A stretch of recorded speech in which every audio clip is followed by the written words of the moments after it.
everyone? How's everyone doing? Is everyone doing lovely? Is everyone doing nice? Because a pillow is here on this fine day. This fine day. And we're talking some politics. Hello, Moonbased. Hello, Elizabeth. Hello, Nomadic. Indeed, just have to send out some of the announcements to get the peeperinos all across the realm to join us on this fine stream day. I'm feeling nice, I'm feeling good, I'm feeling lovely. Hello, Marlene. Welcome to the stream that is occurring today. Okay. How are we doing? I'm doing fine. I hope y'all are doing fine. Izzy's back again. Hello, Crispy Chris. Hello, King C1285. Can't speak for some reason today.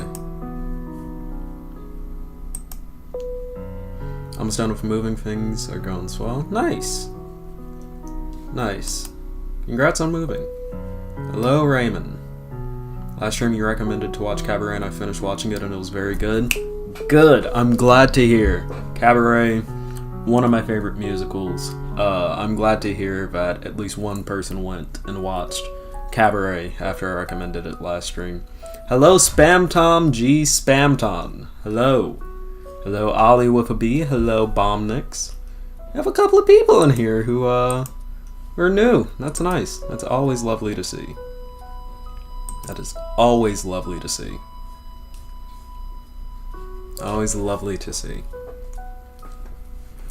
Okay, well, since today's a normal stream and I was not rated into, I suppose I should say what usually happens with a normal stream. I will wait for people to come in, but until more people come in, we will be shooting the shit and just hanging out until we get some nice viewership going. I threw it on my watch later. Good. Glad to hear. Glad to hear. It is a great musical, and I hope you will like it.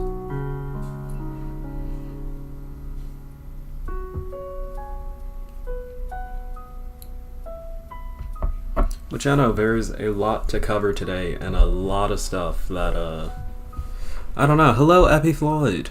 Hello, Bluestone. Ben Shapiro, bad take. Imagine my shock. Indeed, imagine my shock. But, yeah, no, Ben Shapiro was being cringe about Barbie on Twitter. We're not going to watch his full review because it's like 42 minutes, but it would be interesting to see it. My new headphone is coming in today. That's good.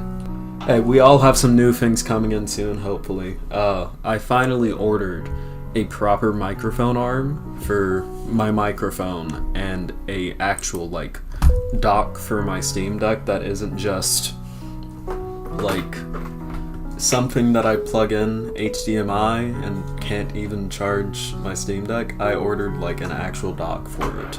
So, hopefully, very soon, I'll be able to actually play, like, games that drain the Steam Deck's battery without having to worry about only being able to play them for 30 minutes, because I'll actually be able to charge my Steam Deck while I'm playing these games. So that's going to be really fun for stream.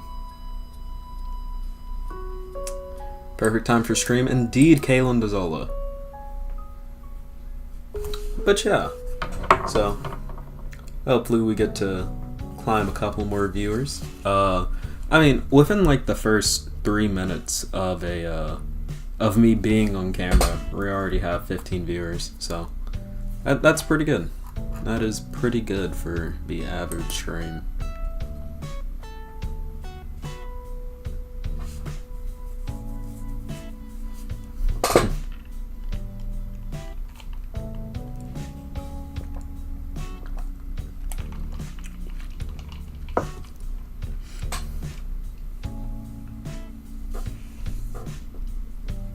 But yeah, it's looking lovely. It's looking lovely.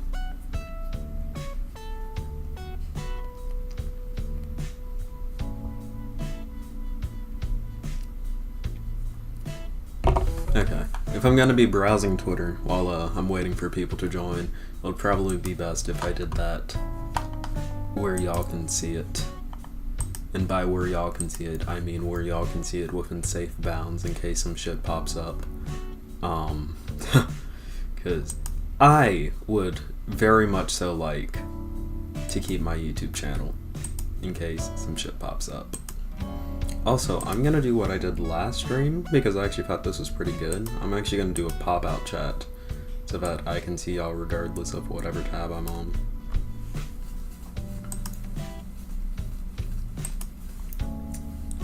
There's a YouTuber I used to watch when I was super young, and he had some bad takes about the Little Mermaid remake, and I have no doubt that he has some bad takes about the Barbie movie. Probably. That's usually what I see. Almost everyone who's hating on the Barbie movie are usually the people who are like the cry woke ass, like woke. What is woke? Like, you know, shit like that. So, I haven't seen the movie yet, but I'm really looking forward to it. To seeing it with a couple of mates in a few weeks. That's a nice Spider-Verse poster in the background. Thank you very much. Gotta love Spider-Gwen. Gwen Stacy. Indeed. Which I know, I have seen some very, very bad takes on Twitter recently, so... Wait, how do I see my book? Thank you. Okay. I will say something on this little tweet that we have right here.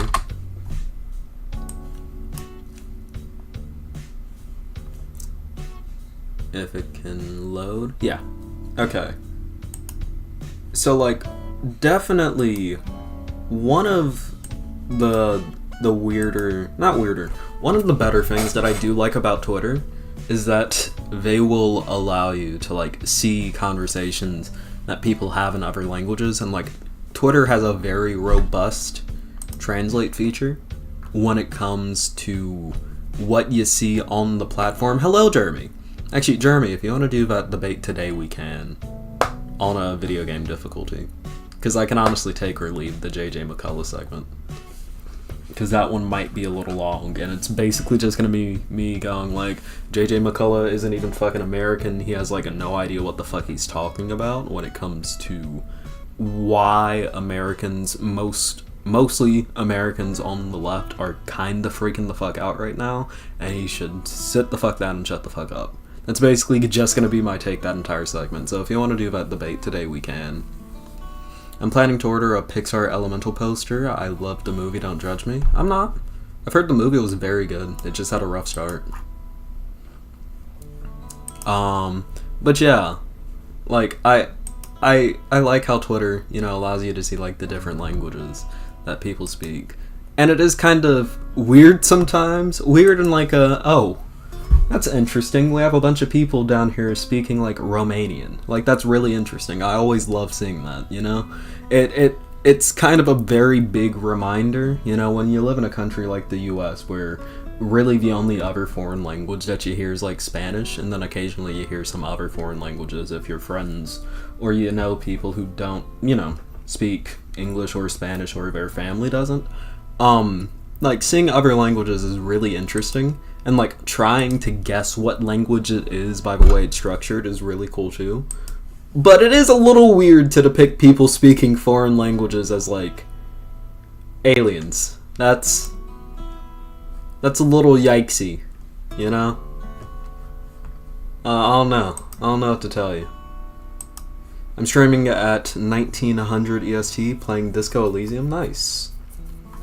1900 EST, that would be... 7? You're streaming at 7? I'm probably not gonna still be going at 7, but I can hop in for that. There's very few JJ videos I really like.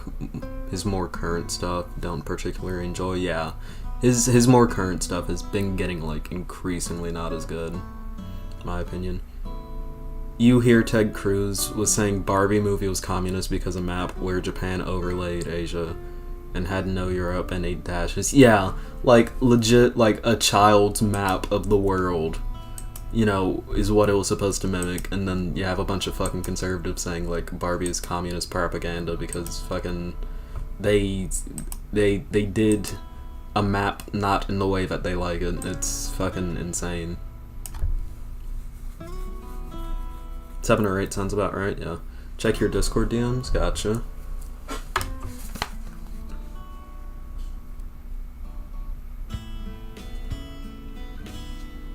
Let's go right now. Y'all wanna watch a debate right now? I didn't expect to start this early. Wait, chat, hold up. Hold up. Hold up. Wait 1 second! Based Animal Crossing soundtrack, baby. Hello, Pillow. Hello, everyone. Hope you're having a good one. I hope you are too, Eleanor. Hope you are too. You are very common in this chat, and we love seeing you here whenever you are here.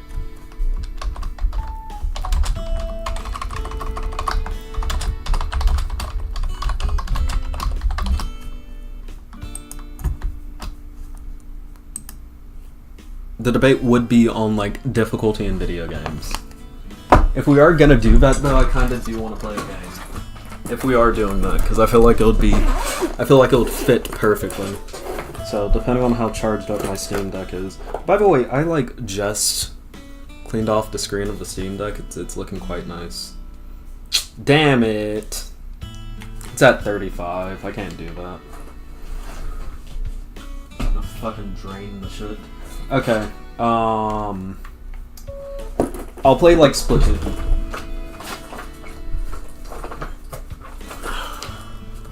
I will play Splatoon while we do it, so just let me get that hooked up. Yes, I will remain impartial and let the masses vote. Viva democracy. Well, the masses, look, play Half-Life? Fuck no.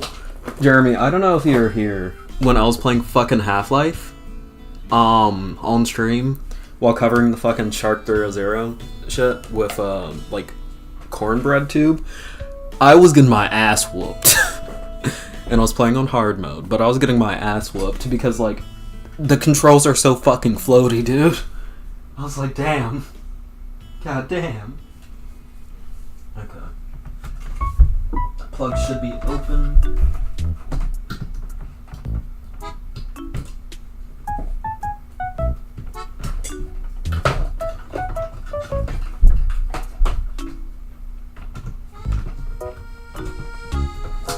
One thing I will never do is show y'all a picture of my cable management because it is the most demonic shit ever.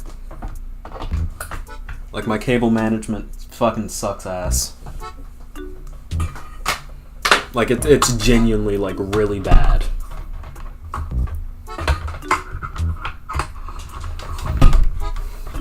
But I feel like half of that is just because I stream off of a laptop and not a actual PC.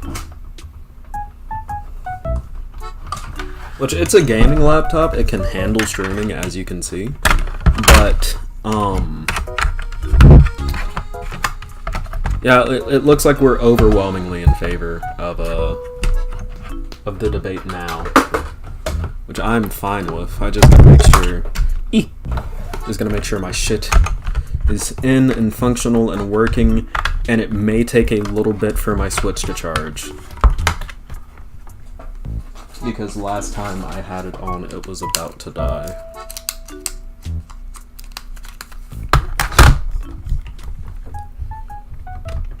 Yep. Okay. My favorite monster? Frankenstein. I'm a big Frankenstein fan. I'm covering the Monster High shit because it was like that video of, hold up, actually, let me...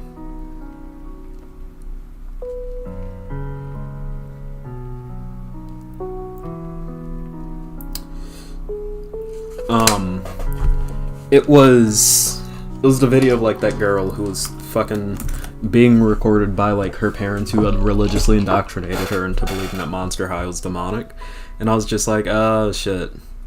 That would be a very good segment, because I get to talk about that, like, portion of shit. And I also get to talk about the fact that I am a massive fucking Monster High fan for like no reason, no discernible reason at all. It is a fun series. It is a good series. It is a series that I recommend to many a people, many a person. Okay. Also, my chair is getting hard. I'm gonna put a fucking pillow under me ass. Under me arse. Honestly, I never played Splatoon. I might try it out at some point. It is a fun game. I recommend it.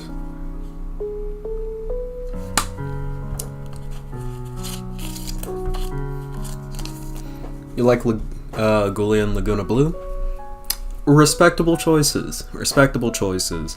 If I had to do, like, a top 3, number 1's gonna be Frankie. Number 2, probably Cleo.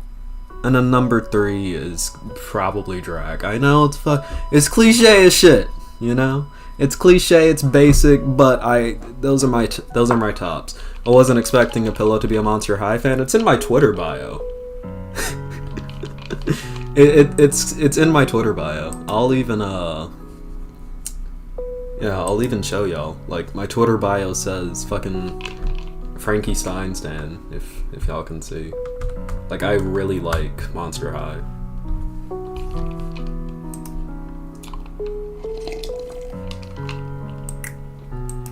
Hey, that's just more evidence that I've never had a bad take.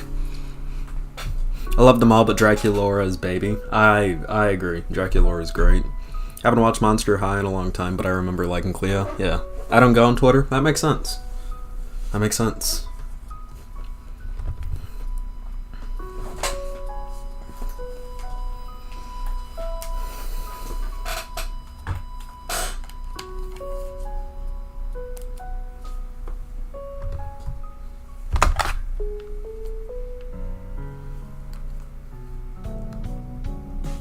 Okay.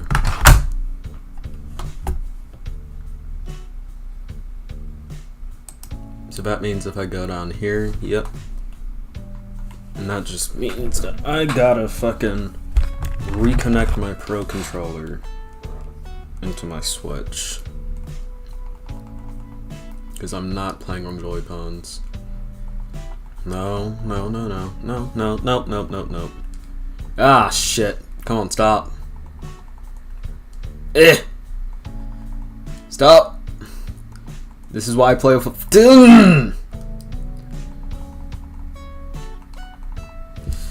Stop. This is why I play with a fucking Pro Controller. Look at my fucking drift, dude. Holy shit.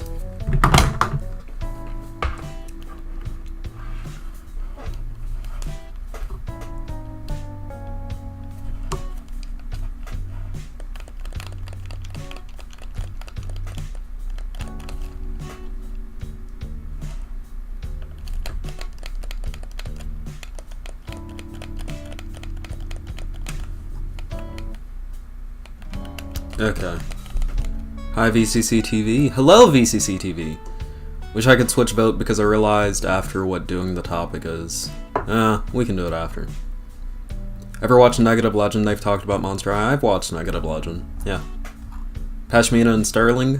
Pashmina's my favorite villager, personally.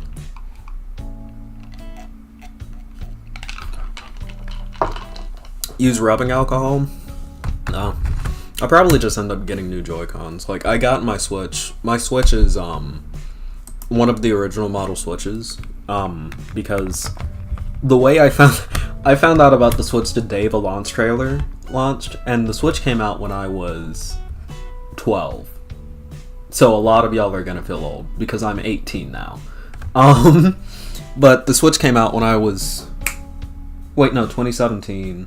I was born in 05. Yeah, so I had just turned 12 when the Switch came out. And that November, when the trailer dropped, I saw it, and my brain was like my eyes got big. I was like, I need to inject that shit directly into my veins. So I saved up all of my Christmas money. I did like a lot of fucking chores. I saved up all of my birthday money because my birthday's in February. And then about the day the Switch came out, I could afford it, but I couldn't find it anywhere. So it was like a month later. I believe it was. I think it was April 28th, like the exact day that I found out that there were Switches in stock in Best Buy. And my dad and I, he took me to Best Buy. I bought the fucking Switch, and like I started playing Breath of the Wild right there in the fucking car. It was great. But my Switch is one of the original models, so I can mod it if I wanted. Bro, Pillow, we were the same age. That's sick. Old. I remember when Pong dropped. Damn. I was like 15 when it came out. I didn't turn 16 like a month later. Yeah. Dude, you're like maybe a little more than a year older than me, which feels weird as fuck. Yeah. Hi, Pillow. I'm halfway through watching Cabaret the Musical. Thank you for the recommended. Thank you for watching it. It's a really good musical. Okay. Holy shit. 30 concurrents. When the fuck did that happen? Okay, kiddos, we're about to debate. We're about to debate.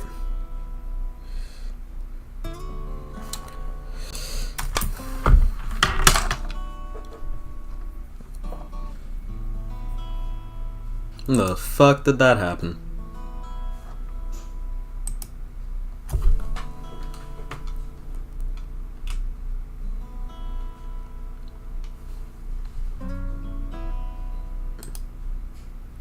Jesus. Wasn't expecting all of you people. All of you lovely peeperinos.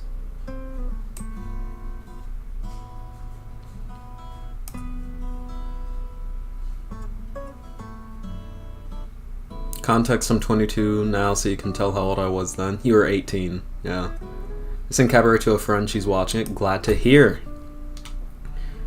Holy shit, did I cause a chain reaction to get people into Cabaret? I'd be sick if so. Go. Gotcha.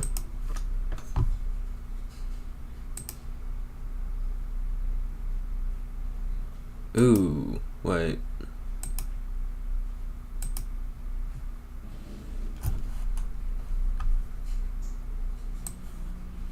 Hello! What's up, man? How you doing? Hey, don't smoke it back to you. Yeah, I'm not. You can't see me on camera, guys, but I have a cigar right now, but it's not lit. Yeah. It's just for the look. Don't light it. True. True. Smoking, not good. Oh, shit. I don't know how to pull you up on a camera, actually. On stream. I think it's just if you have like a Discord call where we both appear, then you can project that window directly. Okay.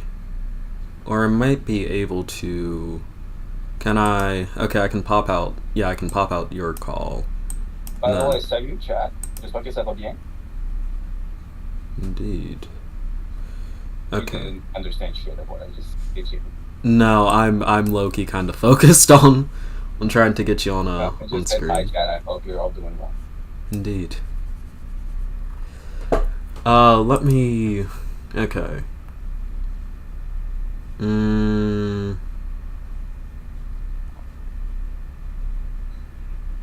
Would it be...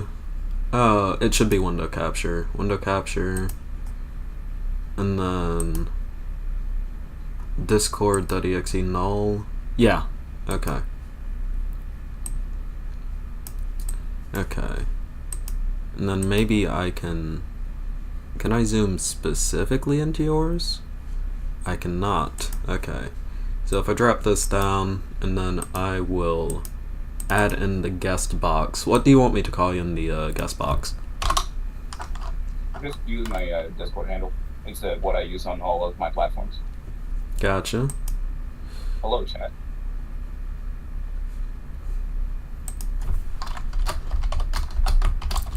And I'm assuming he, him?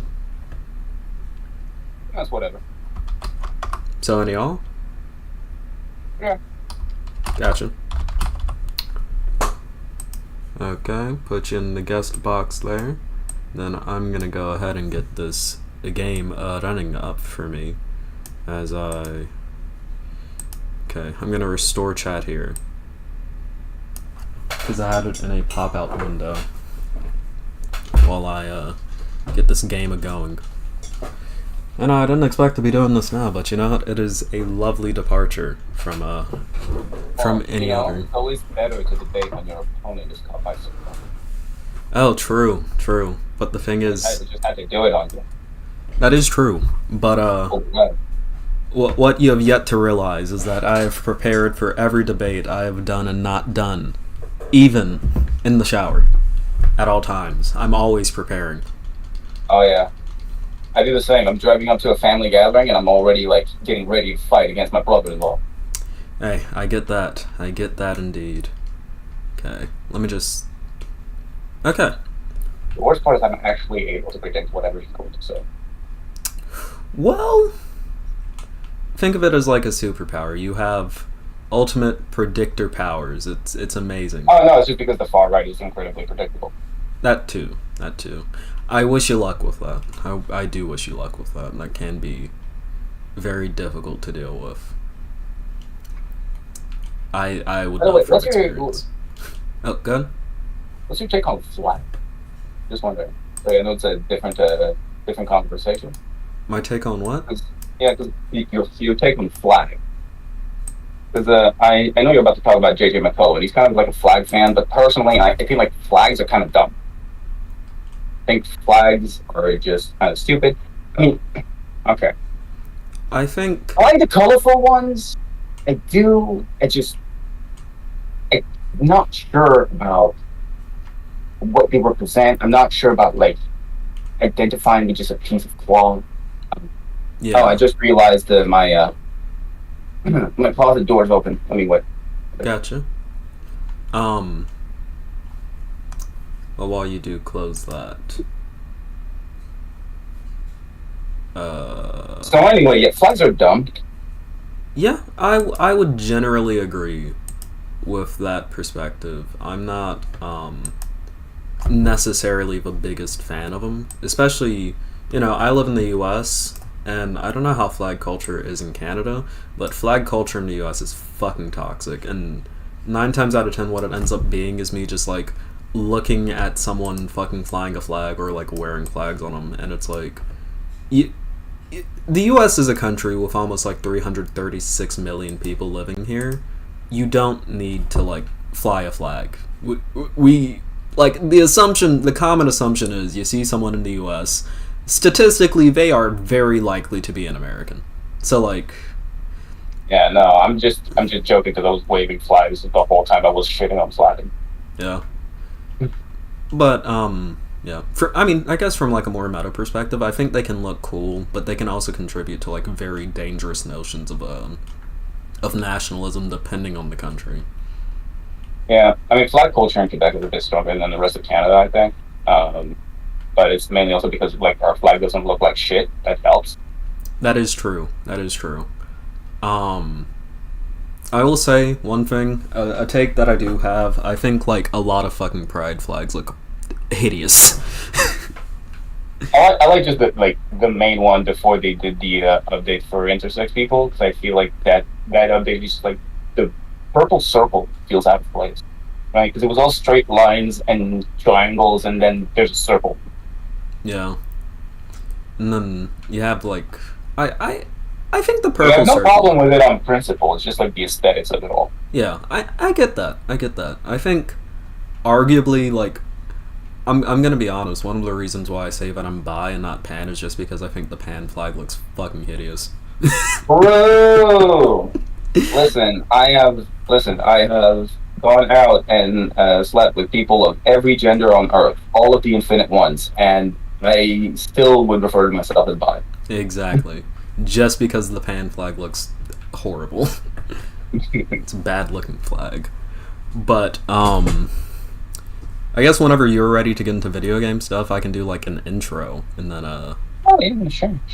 alright. Can stick around and maybe even for some of the JJ stuff, because I have history, Really? You've interacted or with them? rather, my entire nation.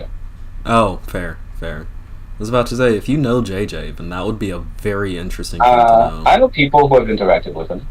Interesting. And is he just like, because I know he says he's a conservative, he comes off to me as like, he's definitely conservative. He is much more conservative than what he immediately appears. He's hiding his power level, like, all constantly. Which is just the conservative party's like modus operandi whenever it's on the defensive. That's what they did with Aaron O'Toole during his elections. They were trying to want to like look all reasonable and moderate, and then it didn't work, and now they just changed strategy with Poilievre, where it's going completely like populism and Trump-like, where they accuse practically everything of being woke. Yeah. They accuse the Bloc Québécois, which is anti-woke, of being woke. Yeah. So basically, anything that we don't like is woke. Yeah, exactly. Wow. Well, yeah, then that'll definitely be interesting to know about after this. And also, like, he was a supporter of the Conservative Party back when it was still voting against gay rights, even though he's a gay man himself, and he still he still supported the Conservative Party, even when it voted to protect conversion therapy. So, like, the guy is just constantly voting against his own interests and voting and aligning himself with parties that, like, are okay with him just being brutalized. Yeah, so which is really weird. There's also like the current leader of the Conservative Party right now, Pierre Poilievre. His father's gay, yet he himself voted against gay marriage. Of fucking course he did. That sounds par for course. I never get what it is about. It's very American. It is very, yeah, you are right about that. Yeah, that's what I hate about Canada. Yeah, and honestly, that is one of the interesting things that I do see with J.J. McCullough. It's like, he simps for, not even America so hard, he simps for his perception of America so hard. And then, the thing that I'm covering is going to be, like, his most recent video on, like, why anti-Americanism is so prevalent or some shit like that. And I watched through the video, and it's him basically conflating, like, the insane far right of America, like saying that America's gone woke and is being taken over by fucking groomer drag queens, versus people, like, who are more liberal on the left side saying, hey, our rights are being taken away, this isn't fucking good, and going, well, you should just be grateful because your country's doing better than a lot of other countries, and, you know, America's good, actually. And the worst part too is, like, America is actively exporting all of its far-right radical ideas. Like, far-right is constantly exporting its own ideas into other countries where it has even the lightest ties, and America has ties fucking everywhere because it's just omnipresent. Yeah. So, like, now we're seeing this shit here too, the same stuff, except that, like, it's very surprising because, historically speaking, especially here in Montreal, we've been the most queer-friendly city in North America. Yeah. And now we're seeing this, like, coming in from the suburbs, because the people in the suburbs are just listening to a whole lot of American shit, and our mainstream media is essentially just, like, Québécois in the Journal de Montréal is just essentially just imitating Fox News. Yeah. Yikes. Anyway, we'll keep that for the actual segment. For the stuff about JJ. Yeah, sounds good to me. Let's get into games. Yeah. Alright. I will do it now. Hello, howdy, and hello, let me restart. Hey, howdy, hello, everyone a pillow here. Do you like video games? I like video games. And recently, I did a segment on video games and why I think easy mode should be allowed in video games, but a kind Twitter mutual person who inhabits the same political spaces as you and me has disagreed with that take, and now we will have a battle of the ages over whether or not easy mode should exist in video games while I play Splatoon 3. So, we have our guest here. Please introduce yourself, any social medias you want to plug. Yes. Hello, bonjour, hi. My name is Jeremy Cote. I'm go by the handle JerQCOTE. I am how could I say this? I'm doing my first stream today, so I'm not quite really a streamer. But I am a politically active member of Quebec Solidaire, which is a left-wing coalition party in Quebec fighting for pretty much all of the things that the left fights for, but also for Quebec independence and Indigenous autonomy. and I've been very active in the online politics sphere for years now. Like Apillo, earlier in the stream, we were talking about how like were 12 when this Twitch came out, and you just graduated high school, right? Yeah. When I had just graduated high school, Gamergate was about to happen, Ooh. and I was in it. Like I was a Gamergate. So that's like I've had an interesting political history, not so dissimilar to a friend of the stream, Xander Hall. Oh, me So too. yeah, and I'm a big gamer, which is why I'm discriminated against, and that's why I'm also here to defend the sanctity of video game. Indeed. So, uh, I guess I could say on my history, at least with the whole Gamergate shit, I was at like the tail end of it. Instead of being full Gamergater, I had a Ben Shapiro phase, which was not something I'm proud of. But you know what? I've grown past it. I've become better. Um, I've healed. I was in a weird place where I was a Gamergator who watched TYT. That's quite interesting. But Yeah. I mean, I guess if it was like a modern day TYT, then it would kind of make sense. But Yeah, past like TYT, I was a Bernie bro who, after Bernie lost the primaries, immediately went for Trump. That's oh my god, I was a male Sean head. oh lord. Oh Well, no. you know what? We all make mistakes in the past. Um, and I do believe that you have made a mistake challenging the notion that easy mode should be allowed in video games. Oh Indeed. well, I think that it's not necessarily that easy mode should be allowed in video games. That I disagree with. It's rather that the mode that like ease. Wait, let me rephrase that. It's not the fact that easier metrics to make games more accessible to new players that I have something against is the fact that it's built into separate modes. And also, I disagree with your arguments in terms of accessibility. I think Alright. that it's rather short-sighted, and it's something that was really brought upon a. Whilst all of the Dark Souls should have an easy mode discourse. Alright. Well, we can certainly start on one of those topics. It's up to you, really. Right. So I'm a bit familiar with how video games are developed because I used to work for a company that was involved in video game development, but more specifically in QA. And I have to say that the structure of game development makes easy and hard mode really difficult to implement well, because the base version of the game will be the means in which the game is developed by default. It's supposed to be the standard experience, and if that one is supposed to be just widely accessible to its target audience right from the jump. Alright. So an easy mode would most likely be for people who are outside of the target audience, but who developed an interest, right?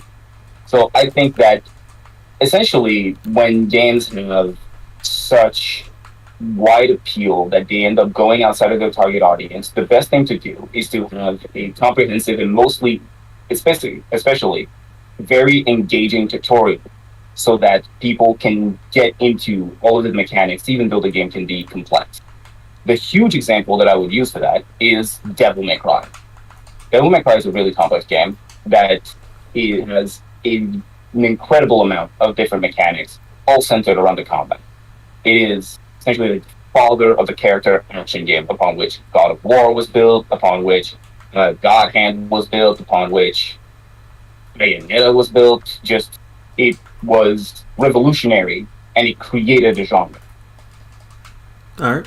But Devil May Cry, while it has an easy mode, doesn't just doesn't just give it access to you immediately. It waits for you to die a couple times, and Yeah. then it goes, "Hey, easy mode is now accessible." And mostly, it has a training room where you can just import any dummy character that you want to bash on, for you to just train your moves and get better. I think those kinds of modes are best to get the audience acclimated to mechanics that they would be otherwise unfamiliar with.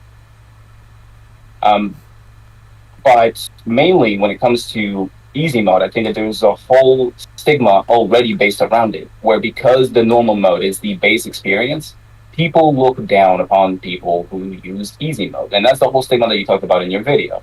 Yeah. And obviously, I disagree with the stigma. I think that people should be able to enjoy their games however they want.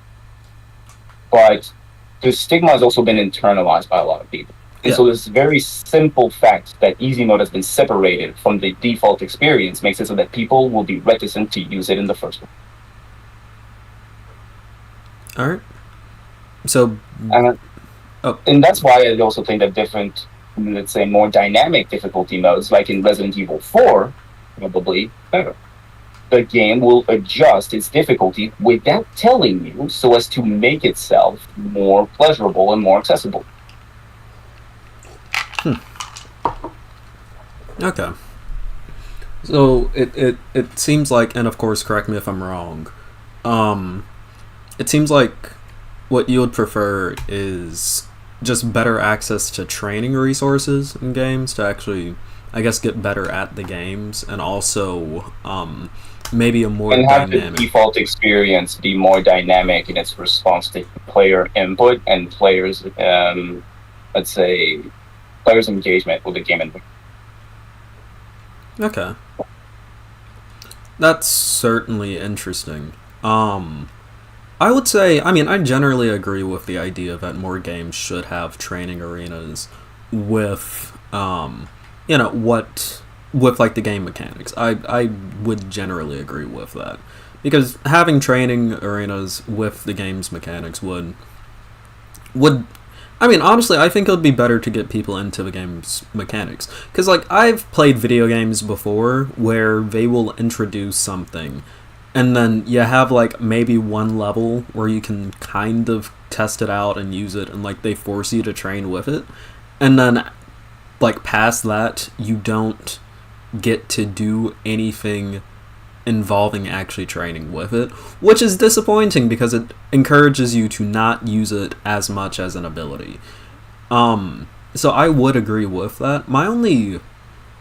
I guess I would say my issue with the idea of a reactive system when it comes to video game difficulty and the, say you die too much with an enemy, then the game adjusts that enemy's difficulty level in order to better suit your playstyle, would be how that tweak would actually go through and how that would feel for, someone actually playing the game. How would that reactive difficulty feel versus just having a slider? So if a lot of the times that reactive difficulty is very subtle. It can I use the example of Resident Evil 4. It can be more resources across the map so that you have more tools at your disposal to help defeat your enemies. It can also be simply making the enemies ever so slightly easier to kill. Like, let's say they take one fewer bullet to die. It can be simply a lower amount of enemies. It can be that some more difficult enemies are replaced with more standard ones. So those are very subtle ways that games can use to just modulate their difficulty in response to player input and player results. Alright. That is definitely an interesting way to go about it. I would like to see something like that in more video games. I do think... And, I mean, that's been done since 2003? I believe that's when Resident Evil 4 came out, around there. Early 2000s, I know. I guess my only thing to that would be, at least in terms of, like, sliders and that, like, in that direction would be, I don't think you could realistically apply that to... Which, I'm not saying that you think that, you can apply it to every kind of video game, but I don't think that should be, like, the only solution to this thing. No, not necessarily. You can also look at RPGs where instead of just let's say a game that I have a lot of issues with, Assassin's Creed Valhalla. Oh, yeah. It does have a difficulty slider, but it also has different sliders in which you can really customize the difficulty. I'm just like, okay, well, stealth. How easy is it going to be to detect you? What's going to be the enemy-specific difficulty? Do you want to have the little mini game that renders the assassination a one-hit kill? Do you not want to have that, or do you not want to have the one-hit kill option, or do you want every assassination to be a one-hit kill? Those Yeah. are other modulations of difficulty that are not difficulty modes, but that allow you to really custom. Yeah. Which could definitely work.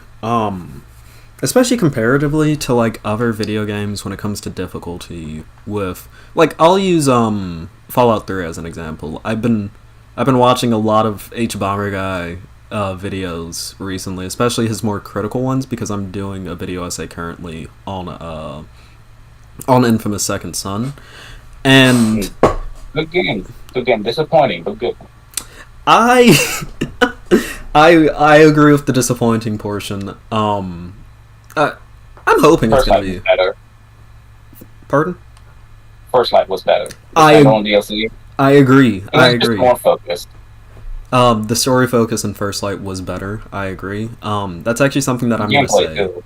Gameplay, yeah, gameplay, story focus. Seattle as an environment was better in First Light. Because in Infamous Second Son, you kind of spent most of the time on the rooftops just because like you didn't want to be harassed by the DUP, so you didn't really get to enjoy the environment. Versus like First Light, where that wasn't an issue and you actually got to chill out on rooftops and shit and like the ground. Yeah, I also think that Infamous Second Son, I mean, it's part of the story, so they kind of had to do it. But even then, they could have changed the story. I think it should have committed to one type of power. And just develop the mechanics of one type, so as to make it feel as cool as possible. Whereas now, people just kind of gravitated to what was more useful for one specific thing, and then they would just switch in between, just to do like, let's say like for traversal, everyone would either do video or neon, Yeah. and that was really disappointing because it's just like I like smoke. I like how smoke feels in combat. I want to keep the smoke. I like the idea of like tunneling through a vent to pop into to pop on top of a rooftop and then using the exhaust of that vent to propel myself upwards. I Yeah. love that idea. I love being able to phase through a fence. I like the how could I say, the ephemeral nature of smoke, where you can just dilute yourself and become less tangible. I think that could have even become a how could I say, a defensive mechanic. I would just like, you could phase and simply for a limited amount of time, bullets just wouldn't hit you; they would go through you. Yeah. I did That think would have been a mechanic that could have been implemented in spell, but they didn't think of it because they were dispersed among too many different types of powers, and so all of them felt pretty shallow in comparison to what electricity felt like in Infamous 1 and 2. yeah. And electricity also had like in Infamous 2, do you remember the section, like the flooded section? Mm-hmm. That was so dynamic with Cole's electricity powers, I felt. Yeah, because now like the entirety of the environment was just a platforming puzzle, because you couldn't just fall into the water because the water would have hurt you, if not immediately kill you. Yeah. It was way more engaging because now it's just, oh, the environment which used to be my playground is now really dangerous to me, and I have to watch my step. Yeah. And then you could also it was like Black Town for Infamous. Yeah, it was really cool. And then on top of that, you could also use the water in Flood Town as like an offensive measure against your enemies. Like if you had a bunch of enemies standing near the water, you could just blast the water, and then that would kill them. Infamous. Yeah, so like Infamous Second Son, I feel like they were trying to like do a soft reboot. They didn't really know how to go about it. I think it was also Sony that pressured them so as to have a launch title for the PS4. Yeah. So they were rushed. They kind of struggled during the creative phase of the development. I also think it was really disappointing to have an indigenous character played by what's his name? Nolan North. No, not Nolan North. Wait. The other one who's everywhere. It was the other big voice actor in video games. Yeah. He's the one who played Joel in Last of Us. Yeah. Troy Baker. Yeah, exactly, Troy Baker. Like, you're getting the whitest of white guys to play an indigenous character. Come on. I felt too that the thing about like Delson being indigenous is that the tribe that he was a part of doesn't even like exist. Yeah, it doesn't even really exist. It's not really that much of a dynamic part of the game. It's kind of just like it's like the whole tribe is a damsel in distress. Yeah. And then on top of that, I felt the most egregious part of the game was that I like how this was originally going to be a debate, and now I'm just now we're talking about Infamous, I which was I'm just fine with. ranting about yeah. Yeah. We can bring it back to the debate if you want. We can focus on the discussion. Oh no, I'm I just fine love with it. talking about Infamous. I mean, again, making a whole video essay on it. But I will say one of the things too that I felt with at least a characterization in the game was that compared to Infamous 1 and 2, where Cole's characterization and the villain's characterization, they set them up to be like foils for each other, Delson and Augustine were not good character foils at all for each other. We barely interact. Yeah, yeah, they barely interact. Augustine has like some good ideas behind her, where she thinks that she's a hero helping other conduits, when in all actuality, Big like hero complex. yeah. And I feel like that was something that they should have explored in Delson. In like a good Karma run, Delson is actually a hero, and in an evil Karma run, he's someone with a hero complex. I feel like that would have been a very interesting thing for them to do. Meanwhile, in Yeah. like the Well, actual, that's kind of what they did in the evil one, where like Delson goes about saving his tribe in really evil ways, and then he comes back, and the tribe is just like, we'd rather fucking. yeah, yeah, and I feel like it in Infamous Second Son, especially the evil run, which is what was the most disappointing part of it, because like Evil Cole was an interesting character. He wasn't just like, let's murder everything. His evilness was based in like almost selfishness. The reason why he was evil is that he chose to use his powers to benefit himself instead of helping others, which is what made him Yeah, evil. yeah. So the same thing was very similar to Cole, right? Like at the beginning of Infamous 2, you're entering New Marais, and you have to go through kind of a shanty town, but then if you can overload a power generator and cause an explosion that would get rid of a bunch of enemies for you and keep you safe, but in return it would like kill or injure a bunch of civilians, and you just get the opportunity of just like, hey, war crime. Yeah, Well, yeah, the whole point is just like, I need to protect myself. The militias help to get me. yeah. And that ultimately, like that theme of the selfishness versus selflessness with the powers, that does ultimately key into like also the final decision that you make in like Cole's story arc over whether or not Exactly. to sacrifice yourself and other conduits, or to like become the beast and kill a bunch of humans in order to protect yourself and your life. Or rather, to protect just conduits as well as yourself, right? Like you're Yeah. like becoming the beast to convert the entire Earth into conduits is essentially trying to turn the Earth into a conduit ethno state. Yeah.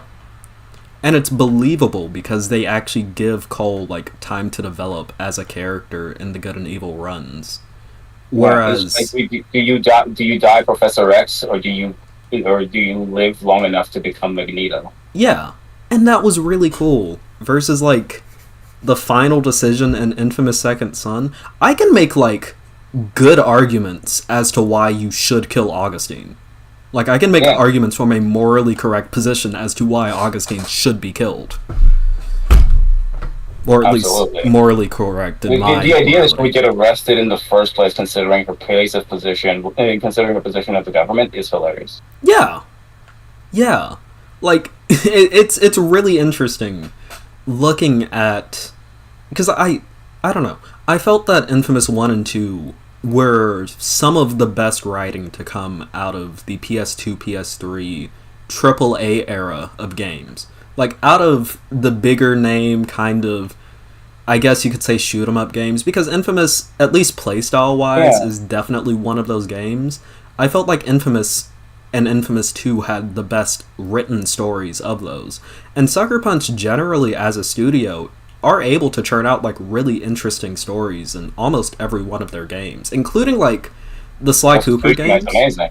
Yeah, Yeah. and but yeah. Anyway, so to bring it back on subject, Hmm. one of the arguments that you brought into your argument was that easy mode was important for accessibility in terms of disability. Yeah. And I take issue with that specifically because if we use easy mode as the method to increase accessibility in terms of disabled people, then we take a lot less attention from from like accessibility. And I think that the gaming industry specifically has been doing a lot of good work in terms of increasing those options and in terms of popularizing them. And people have been appreciating them. Even people who aren't disabled have Yeah. been appreciating a lot of them. And so I think that it's good to actually promote more of this and to also um, favor different development methods that can help implement disability options or accessibility options within lower budget games. Yeah. Because I'm a big fan of indie games, of small studios with ambitions trying to become big things. That's why I appreciate The Witcher One, even though on the mechanic level it's kind of a piece of shit. Um, but it's just the smaller studios who are struggling and who are still learning how to develop games will have difficulties implementing this and making their games accessible. Because I think it's important that the industry is very easy for smaller studios to enter into and to become fruitful with it. Yeah. Which I would definitely say, I do generally agree with. Like, I definitely think the biggest thing that comes to mind in terms of, like, accessibility options explicitly for, like, certain disabilities would be The Last of Us 2. Had some pretty good accessibility from what I remember. Yeah, I remember the Spider-Man game by Insomniac also had some good ones. Miles Morales had even some good ones, Yeah. Which and I love. it's becoming more and more popular, especially like in AAA games. But I think that it needs to be popularized enough and become easy enough to implement also that we can see it a lot more double A or even single A. Yeah. Which I mean, I'm all for. I guess my most. Hmm. I guess the thing to that would be, at least in terms of like advocating for easy mode from an accessibility perspective, would be, which I mean, you pretty much blew me out on that point with the we should encourage developers, like even smaller developers, to be better when it comes to giving accessibility options in games. My Yeah, main argument, not even just like encourage, but also what can I enforce. say? Like no, not enforce, encourage. Like to encourage through facilitation. Yeah, Like like having people come together to create open source resources that can help developers implement those kinds of options within their games. yeah. I I think that would be good. Yeah, a more community based effort to provide accessibility in games that would be significantly beneficial in Mm-hmm. terms of accessibility. I guess. Hmm. And and again, like the implementation, at least in terms of accessibility options, shouldn't be as difficult as it would be for like a more fine tune, like the video game reacts to your abilities in the game tweak setting, like whether or not you get killed a lot by an enemy, and then they adjust the difficulty of that enemy kind of deal that we were Yeah, like well, talking about earlier. It the would, difficulties of implementing those different mechanics can vary a lot. It also depends on the kind of game that you're developing. So it's good to give, different options as to how to make your game more accessible. I yeah, think that the easy mode, it seems to be like the something that's brought upon a lot by game journalists who want kind of like a one size fits all solution, and that's the thing that I kind of oppose. Like there is no one size fits all solution.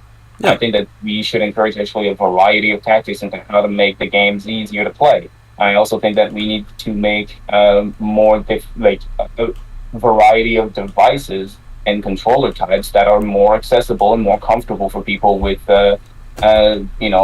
finer hand movements issues or even with joint pains. I suffer from a lot of joint pain. from wear and tear in in my hips and in my ankles. But I also have struggled with with my finer movements, especially in my hands, because I was forced into becoming left-handed as a baby. Hmm. And I also have a deformed thumb, but that's not as relevant. Yeah. So it's and I think those are the kinds of things that we should do. There's also was this one thing also David, in Devil May Cry there's this turbo mode where the whole game will start running at 1.25 times speed. Mm-hmm. And the whole game just runs faster and therefore reacts way better reaction time to do all of the same things. That's a thing that people do, rather like crazy people do, to help them just get more enjoyment out of a more difficult game. But I believe it was in Jedi Survivor, right? The more recent Star Wars game. There was a slow mode where you would slow the game down for people who have issues with with speed or with timing. And so, I think that it's better to just have more precise options, and therefore making the individual options a bit easier to implement rather than the whole easy mode in which you have to change a bunch of different metrics all at once and let the player modulate themselves. Okay. Because also, like, by removing the word easy and by rather focusing on accessibility, you also remove a bunch of the stigma that you took issue with in the video. Yeah. Because instead of it being people saying, "Oh, you shouldn't be playing like easy mode," like filthy casual, Yeah. it would be. Or there's even the internalized of like, man, am I not good enough for this game? Why do I need to play easy? Yeah. Okay. Yeah. Okay. That makes sense. I guess my only argument in favor of easy mode that you haven't blown through on would be the aspect. I mean, I guess the aspect that I mostly focused on, which is, I got into video games when I was like more so a little kid. Yeah. At what age did you start playing GTA? I started playing GTA when I was like, it was GTA 4. I think I started playing it at like 3 or 4, and all I would do is like drive around in the Get game. your parents on stream, okay? I need to yell at them. I mean, I wasn't doing like anything. I was watched, and I only played it just so I could. You were the one who was answering all of Roman's calls to go bowling. I answered a couple of them. They were fun. Hey, Nico, let's go bowling. How it is. But, 3 and 4-year-old playing GTA. Meanwhile, I was 12, like... I was 12, skipping school just to play Wii Sports. Wii Sports is a good game. It is. And the bowling in that game is amazing. Roman should hear about it. Yeah. I was definitely, myself, I was more of a fan of, what do you call it? Wii Sports Resort with the, I really like the biking mini game. I loved the fencing game in that one. And the plane one also. Yeah, I love Wii Sports Resort. Yeah. I remember my dad bought me a Wii for my birthday when I became 12. Mm-hmm. And he, like, I just played the shit out of Wii Sports Resorts, and because we had a GameCube before, and so with backwards compatibility, it was best for me to be able to just keep on playing my old games as well. And like I love that game, and I was big into also Naruto Ninja Council. So I was huge into a bunch of those video games, and also Resident Evil 4 on the Wii. Mm-hmm. Best versions of Resident Evil 4. The aiming in that game with the Wiimote is amazing. I also loved how the Wii just brought back flash games like the old light shooter like Dog Hunt, which is something that we can't really do as much anymore because of the different television technology that we use now. But with the Wii, they'll do it. Yeah. It was great. And then he was really pissed when, like, a year later, I'd accumulated all of my birthday and Christmas money to buy myself an Xbox 360. Yeah. Because he was just like, man, I bought you a Wii. Now you're gonna get yourself another console. I'm never buying you a game for this console ever. And then he bought me Beatles Rock Band. Oh wow. I mean, Rock Band goes hard. It's also an Yeah. expensive game to get too, because you have to get everything for it. Well, it all comes included, but yeah, it is a pretty expensive game. I think that's the one thing that the game actually made the most money on. It was the peripherals. Yeah. Which, I mean, honestly, it's one of You those know, but things. now we have people who can, beat Dark Souls using Donkey Kong Bunga. Which is very funny. I love watching people do that. It's Yeah. fun. It's fun. Um, but yeah, what was I saying on the topic of? Oh yeah, the little kids. I guess my main thing about it would be when it gets down to accessibility, at least in terms of like little kids, because when you get into video games, even as a little kid, you're bound to like suck a little bit of shit at them. That's how it is. Yeah, Um, but then you also have to think about whether those games are actually made for kids, yeah, right? Like we have the SRB, and I have my issues with the SRB rating system. But at the end of the day, if the game is M for mature, then you can expect some more complex mechanics that are more catered towards teenagers and adults than for little kids. yeah. But even then, there are definitely like games for smaller kids that can be of the more difficult variety. Like one of the game series that I really liked as a kid was the Sly Cooper series. Sucker Punch, same developers as Infamous. And the thing about the Sly Cooper series is that, like, yeah, they were games for little kids, and I never personally had difficulties in them, but it was one of those series where if, like there were some levels that you could very easily get, like, stuck in, and if you didn't know how to get your way through it, then that might be an issue that easy mode could solve. Like, say you were fighting one of the more difficult bosses, like fucking Panda King or some shit. It was good to have like accessibility options. Not Yeah. accessibility options, but like the ability to switch to easy mode just to like beat that. I love how you actually said accessibility. I see it as a victory already. Indeed, you did Yeah. win the accessibility portion. I will say that.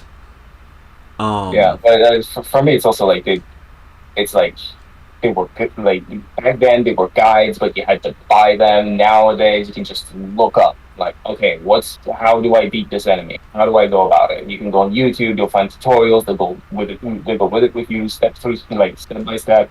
And so I think that the whole gaming community as a whole kind of found solutions for that. Of just like when people are like butting against the wall, here you go. We're giving you options. We're guiding you. We're helping you. And I don't know. Maybe some game developers should like I don't know create their own YouTube channels and create those little smaller guides by themselves, and then use the ad rating. Yeah, that could be fun. That could be fun. I would like to see that a lot more. Developers. Yeah, but then all of the game tutorial YouTubers would end up getting DMCA True, which would suck. immediately. They're already getting DMCA, man. It's rough being a gaming YouTuber out there. Oh But yeah, that would make it way harder for them too, because now they would actually be in competition with the studios that they're making content about. yeah. And then of course, knowing studios, that is an immediate nuke, as you said. Yeah, But or even like there's so many games that you can link up to a website. Well, only that website could host the video. yeah, Um, yeah, and I know that like also took a lot of issues with the difficulty modes and the like the new Assassin's Creed RPGs that I really like. Uh, like I yearn for the old school Assassin's Creed. yeah. In the old school Assassin's Creed, you know what there was about them? No difficulty option. True, but even then, old school Assassin's Creed, I felt those games were actually a little bit on the easier side, if I'm being honest. Yeah, the games themselves were very casual, but in terms of like if you wanted to do the parkour, okay, well you hold right trigger plus A, and then you can Why not whatever mostly whatever the hell you want? But then if you wanted to get good at the parkour, oh, now you had just movement options, liberty, so you could just was easy to use. But if you wanted to get any kind of proficiency at it, then you had to put in some effort. Yeah. Especially if you wanted to like drop down from a building as SEO. You either had to look out for a bay of hell or for a civilian you could just dump on. Yeah. Yeah. Yeah, true. Yeah. And you started with Assassin's Creed Unity, huh? Pardon? You started with Assassin's Creed Unity. I actually started with the first Assassin's Creed when I was like a baby, like a little baby child. But then Again, bring your parents in. I just liked running around the areas. And look, Assassin's Creed, even then, Assassin's Creed Unity came out when I was 9 years old. So, Oh, jeez. You're yeah. so young. I mean, I loved Assassin's Creed Unity. Assassin's Creed Unity is what gave me a love for the revolutionary era in France. For me, it was just like Assassin's Creed Unity and Assassin's Creed Rogue just highlighted to me, like, it might be a weird term, but how colonized Ubisoft is, especially Ubisoft Montreal. Yeah. It's like, listen, you are a Montreal studio from a French company. You're making a game that takes place in Paris.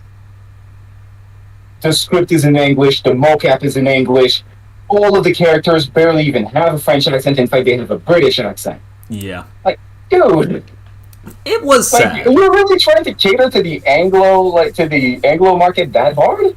Yeah.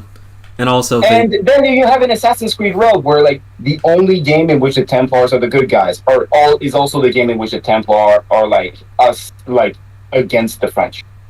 Yeah, that's weird. That's weird, especially when like the Templars were freaking invaders and were also like manipulating indigenous politics so as to make themselves allies, so as to fight on their behalf and use as cannon fodder. Which the French were also doing, but the French had been building up relations with indigenous people the French settlers had been building up relationships with indigenous nations for a while because the mainland had neglected the colony, and so the settlers had to rely upon the relations they could build at all for help, which created a huge amount of exchange between indigenous nations and French settlers out of sheer necessity. Yeah. And economic and military interdependence between their allies. Not that the French settlers treated the indigenous nations equals in any way, shape, or form, but it made it so that the French settlers couldn't even afford to be nearly as abusive as the British Empire was. Yeah, because they were a lot more tied to indigenous people as a means of survival. Yeah, and it created a lot of exchange, which ended up, creating the Métis people, who are a people who are pretty distinct from indigenous people and from from French Canadians, because they were made out of a mix of the two. Yeah. Right? It's just that whole cultural exchange, and then the Louisiana rebellions in Manitoba. It's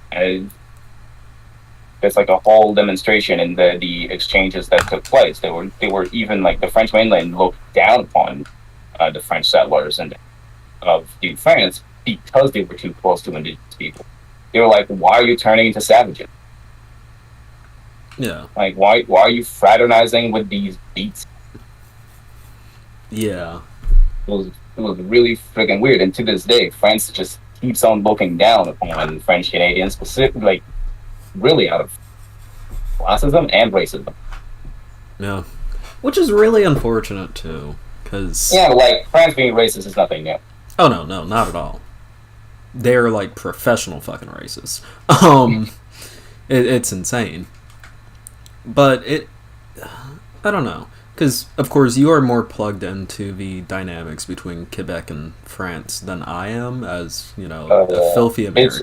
It's frustrating, because of, like, a lot of Quebec, like, nationalists who, like, want to be buddy-buddy with France. I'm like, dude, these motherfuckers abandoned us on the battlefield, treated us like shit while they governed us, and then they just let us get abused for generations while doing nothing about it.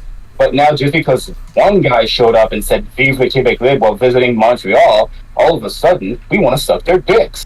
Yeah. Yeah.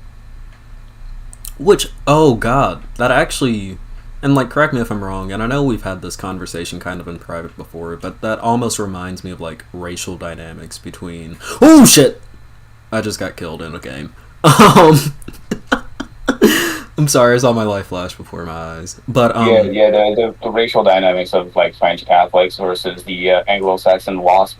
Yeah, well, I wasn't even gonna say that. Like, it's but... like white, like, the thing, like, whiteness is really determined, is, like, really a system of hierarchy that's established by the dominant group, and because like the WASPs were dominant, and they really established their dominance and denigrated anyone who even merely from it. That's why the KKK played such a huge part in Canadian history in the 1800s and the early 1900s.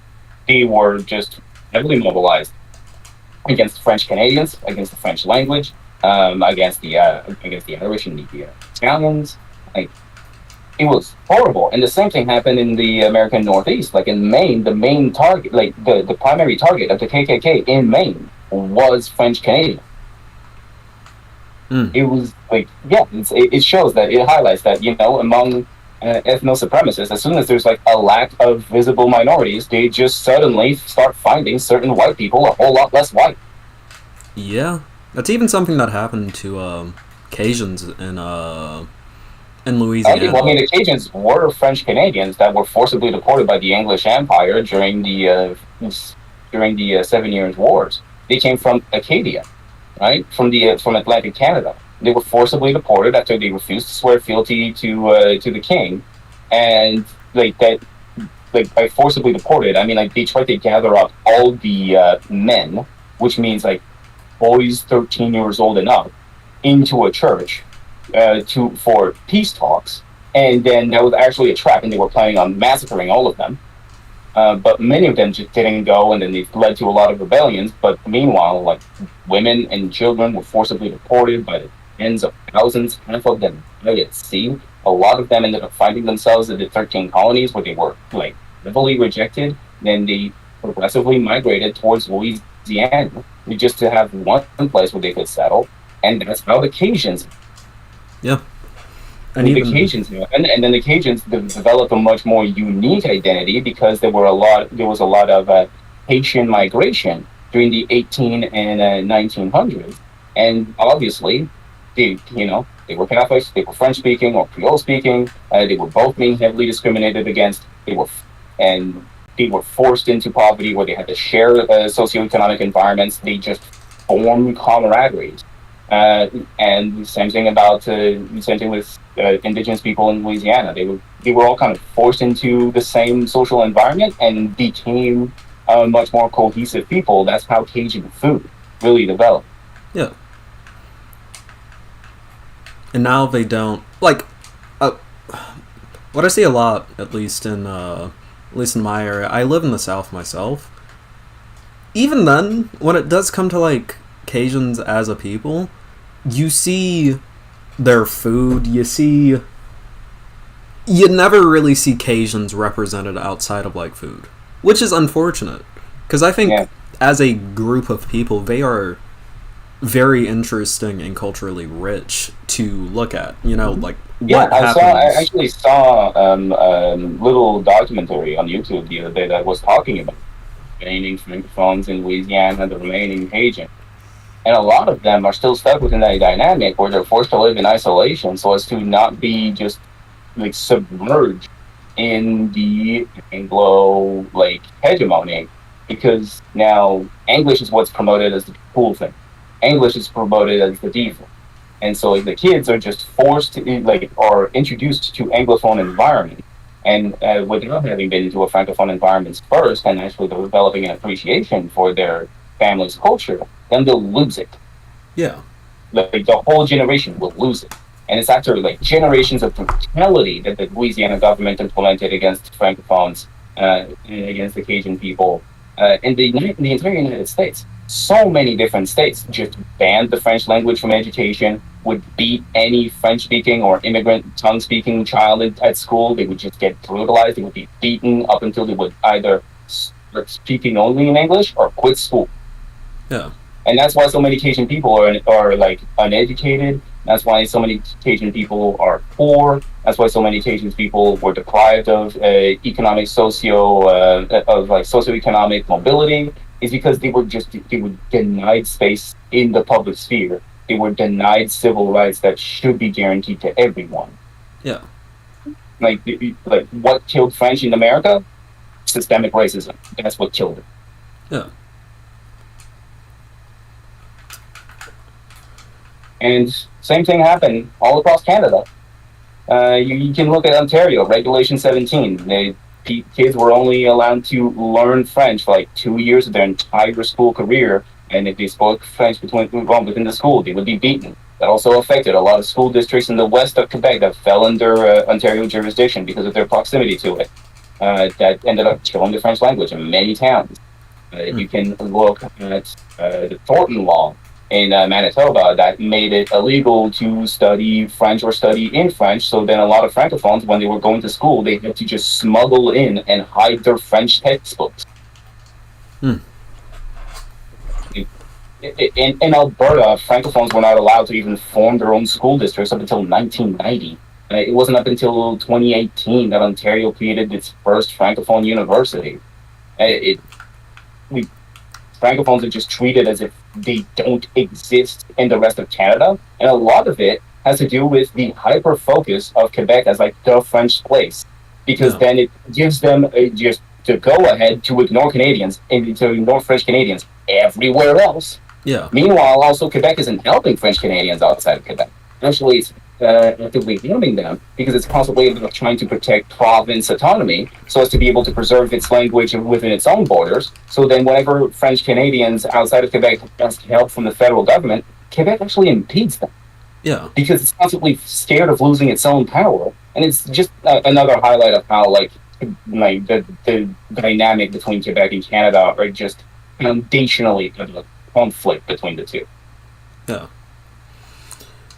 Which is unfortunate, and I mean, I guess now that we're on this topic, yeah, now that we're about this topic, let's talk about how J.J. McCulloughs is a fucking racist. Yeah, because I have seen that a lot in his videos. He wrote an entire article about how French Canadians and Indigenous people were taking too much attention and detracting from black issues. Yeah, which is what I definitely see a lot with J.J. McCullough, that he is very, very, very big. Let me rephrase that because that was going to be a word. He's a francophobe. Yeah. He's a francophobe and he's a racist against Indigenous people. Yeah, definitely. Yeah.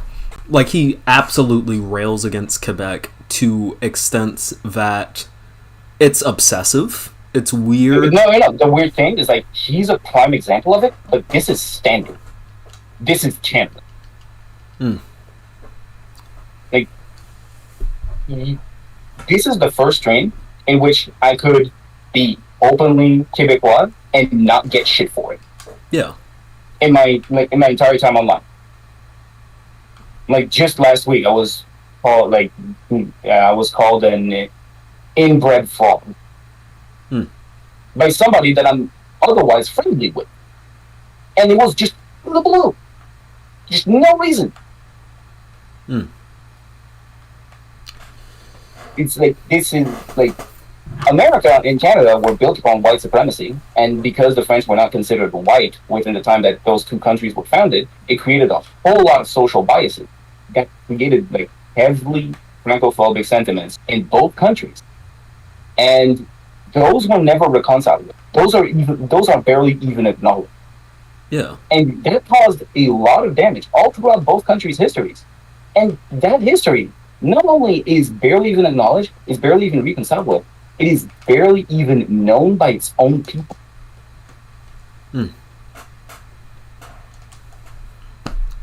Like, do you know why Quebec is a have-not province according to the equalization payments methods of Canada? It's because when we implemented the Law 101, which was supposed to like reinforce the French education and the French position within the workplace, so as to assure that French Canadians wouldn't be discriminated in the workplace within Quebec again, because they used to be, then all of the big banks just moved. Just huge amount of capital flight out of protest. Jeez. That's why. That's the reason. Like, RBC used to have its head office in Montreal. Mm-hmm. Bank of Montreal used to have its head office in Montreal. It doesn't anymore. You know, TD, Scotiabank, all of the big banks used to be in Montreal because Montreal used to be like the metropolis of Canada, and it's because of that capital flight that really Toronto ended up overtaking it. Mm. Yeah, because I have read up a lot on, well, not necessarily like Montreal, but I've read up a lot on Toronto, and it does seem like the growth of Toronto has happened in like my parents' lifetime. Like it is a very recent thing. Yeah, yeah, it happened like from 1970s to today. Yeah, like it's not really as organic a growth of a city as something like say New York City, how New York City grew. It's very much so like it was growing not necessarily rapidly, but like kind of like an average city. And then at some point it just like exploded for no discernible reason. And I'm guessing Yeah, there was the also a lot of passage. population flight from Anglophones who were very resentful towards Quebec for implementing those laws, and who decided to move.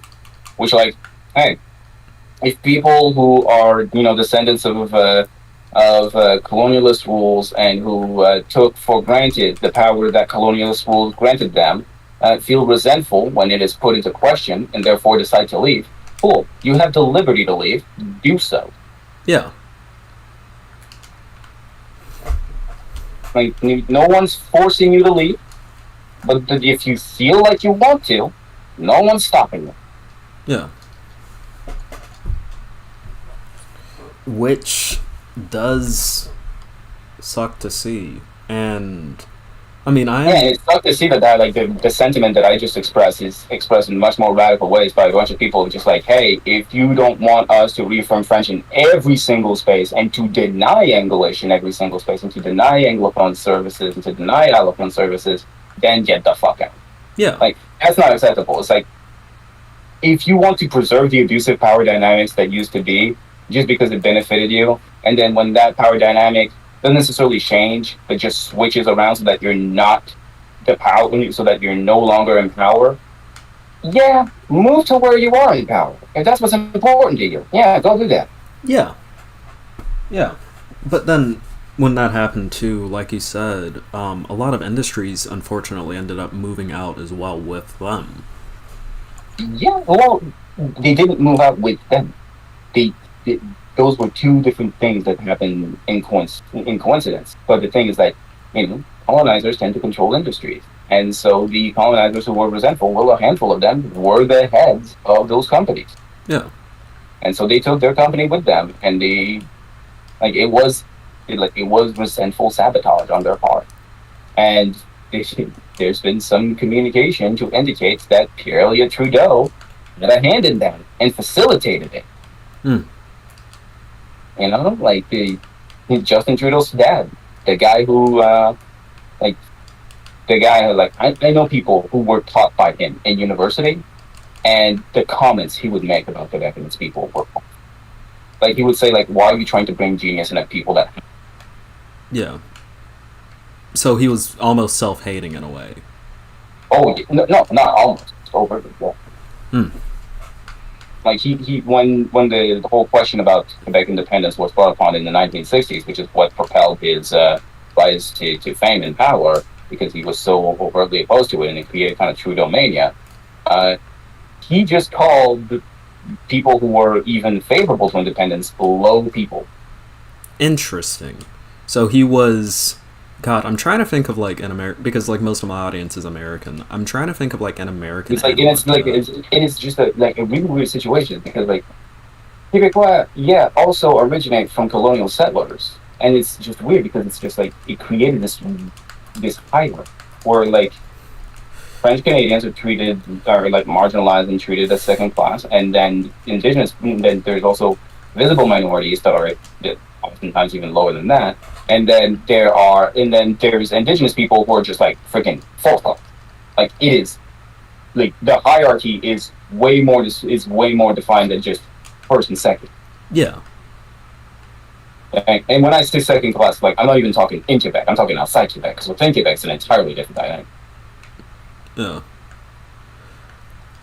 That is interesting. I keep fucking saying that. I need to come up with more words. But that is definitely a very dynamic. That's very dynamic in terms of politics in Quebec and Canada in general, especially compared to the U.S. as a country where, what we have. I mean, our racial politics in the U.S. are complicated, but they're definitely far less complicated. There's less variables because the white people who were not seen as white back then assimilated into whiteness, and that's the weird thing. It's like they were not accepted into whiteness; they assimilated. Yeah, That's the thing that needs to be highlighted. Is like these people were different, right? They were seen as different. They were treated as different. They were treated as less than, and it's only because they started to look like, talk like, and essentially in all of the ways that mattered most socially, be like the powers that be, that then they were tolerated. Yeah. Like they were not just accepted. Yeah. Meanwhile, in Canada, you have a situation where a group of we have a situation in which French Canadians refused assimilation, and because they refused assimilation, akin their situation to negritude. Mm-hmm. Is a concept from a French literary movement of the early 20th century that described essentially like the black experience as a colonized people of just being treated as if you are less than human, you are a commodity, you are foundationally and essentially incapable of determining your own future and controlling your own life, and that is why the world needs to control you and you can't control it. Yeah. And you're also incapable of creating your own culture, you're incapable of creation itself. Yeah. And a lot of French Canadians and a lot of Cajun people, especially in Louisiana, read those texts and resonated with them and kind of claimed the term. And that, to me, is extremely problematic because it just brushes over the racial dynamics that were very real around Black people in their same area, right? Like, as French Canadians, we can have like legitimate grievances. They're not on the same level as Black people, not even close. But just the treatment of being treated as less than human. That is like being treated as less than human and standing up against it. That is negritude. That is negritude. It's essentially like the term for blackness. Yeah. And so a lot of French Canadians claimed it and appropriated it. Even some Marxist theorists from Quebec did that. The most famous of which is Pierre Valliat, who was part of the FLQ. For those who don't know, the FLQ was a militant group of Quebec socialists who, inspired by Cuba, wanted to create a violent revolution in Quebec to create an independent and socialist Quebec. And so for years, they financed their endeavors through bank robberies, through crime, and they also, at some point, started engaging in kidnapping. What happened is they kidnapped the British Trade Commissioner in 1970. A specific branch of it. They were not a very formalized group. A branch of it kidnapped the British Trade Commissioner and held him hostage. And essentially, at some point, negotiated its release in exchange for asylum in Cuba. Another branch, kidnapped the Minister of Labor and Vice Premier of Quebec. Oh wow! And then at the request of the provincial government, at the request of the state, the federal government ended up enacting the War Measures Act, which was the only time when it was ever enacted at a time of peace. And the next day, tanks roll down in the streets. Civilians get arrested because they have their civil rights and liberties suspended. Like the book that Pierre Valliat wrote, White N-Words of America, was illegal, and anyone who owned it was considered suspicious and was arrested. They were poets who were arrested because they were favorable of Quebec independence. Their children were also arrested because they were in the presence of the book. Wow. and like hundreds of civilians had their liberties suspended. They were arrested by the military, and they were brutalized by the military. And then to this day, you go into the street of Montreal, you can see some pro FLQ tag. To this day. So like it's Pierre Valliere was in prison when he wrote his book. He was a political prisoner and federal prison in New York. He started writing it as an autobiographical biographical manifesto after a month-long hunger strike. Wow. And he would just write on loose paper whenever he could, never having even a table to write on, so he would just press up against the wall. And then the only English words he would ever write would be letters to my lawyer. Because since he was in a New York prison, his jailers couldn't read French, didn't know what he was writing. Yeah. And so, letters to his lawyers, they mailed it to his lawyers, and then his lawyers put those pages together, made the book. And he wrote other things later on. And he's, turned against violence as a means of achieving revolution. Later on, he even criticized his own work in the 1990s. And he turned into a much more presence in terms of pacific resistance and pacific means of trying to achieve revolution in the 1990s, especially with his support of indigenous people of Kanesatake and Ganawage during the Oka crisis, during which the Quebec government stole indigenous land for a fucking golf course. Why is it always a fucking golf course? Yeah, Jesus. For a fucking golf course. That's what caused the Oka crisis, during which a 14-year-old indigenous young boy was killed, stabbed by a military bayonet. Jeez. Yeah, it highlights how essentially the only times when Quebec and Canada are really aligned in terms of like their interest is when it's time to brutalize indigenous people. Yeah. Which is fucked. Yeah, it is. It's fucking horrible. No. And that's like, there's only a handful of people in both institutions that can have some level of trust and some rapport with Indigenous nations in Quebec. There's 11 of them, by the way. Yeah. And some of them are within the U.S. Quebec Solidarity, the party that I'm a part of, Manuel Massé was extremely vocal about Indigenous issues. It was made it like really her big issue. A lot of the time when she goes to the National Assembly and she needs to talk to the press to talk about Indigenous issues, she won't talk herself. She'll just invite the chiefs of the nations to talk in her stead. And that's good. Yeah. There was the whole thing with Bill 96, a bill that we still want to amend because of a variety of issues. Indigenous nations kept on saying, please don't make it enforceable for us. You're affecting the livelihood of our, you're affecting the educational accessibility of members of our nation to defend yours. We're not going to tell you what kind of laws you can pass. Just don't make it enforceable for us. And Quebec Solidarity was heavily in favor of that amendment. We pushed for it, and the bill still passed without it. But later on, it was implemented.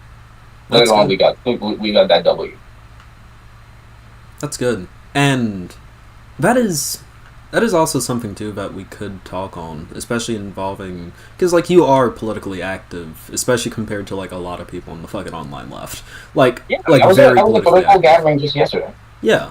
I actually have to make some calls today to talk about someone who contacted me, who contacted my political association requesting help.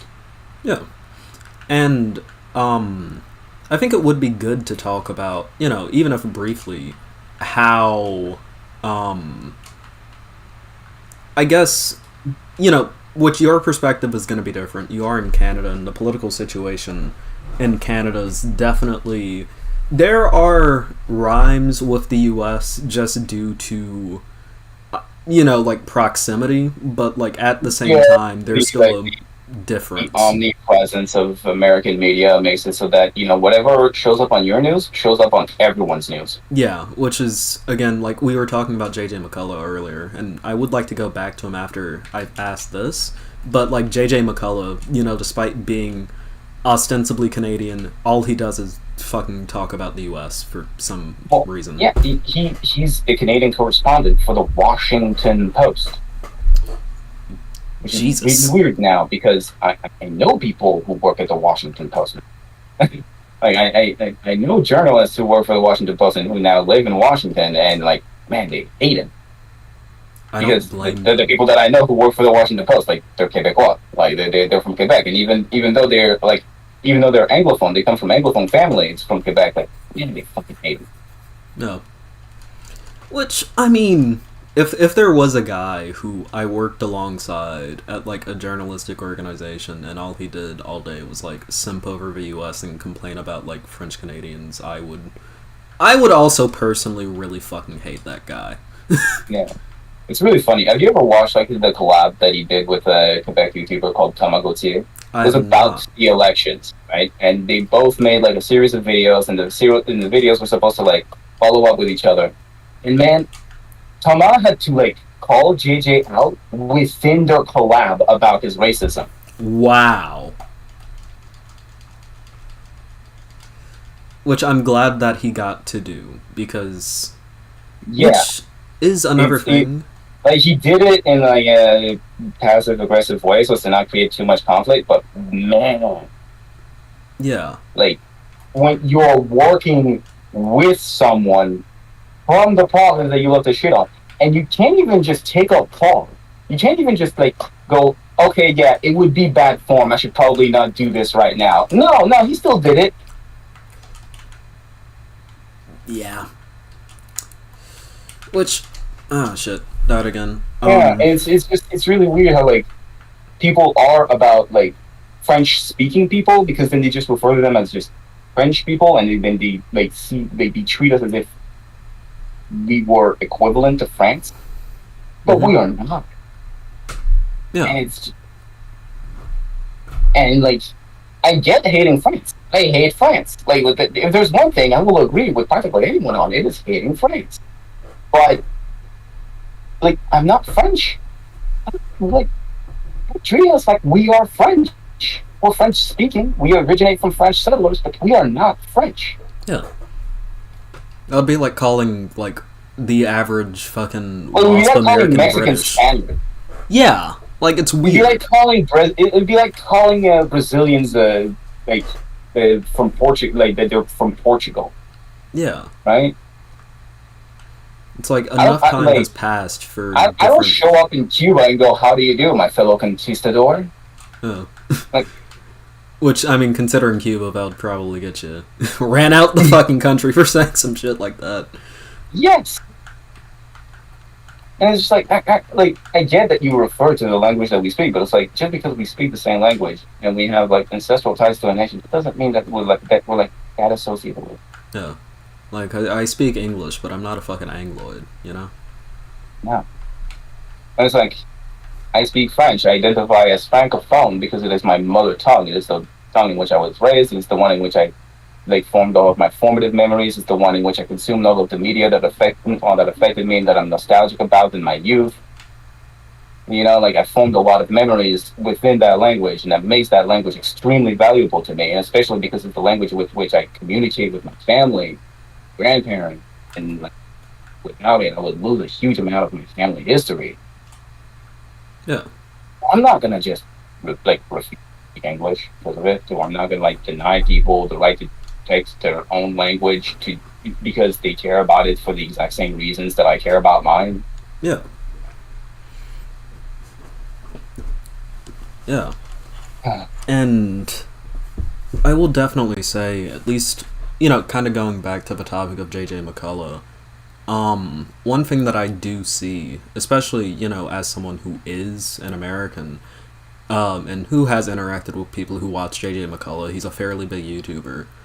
The racism that JJ McCullough does expel against, like, French Canadians and Francophones in Canada, isn't largely seen by Americans as being like a racial bias due to the fact that our racial dynamics are a lot Even less. within Canada, it isn't seen as such.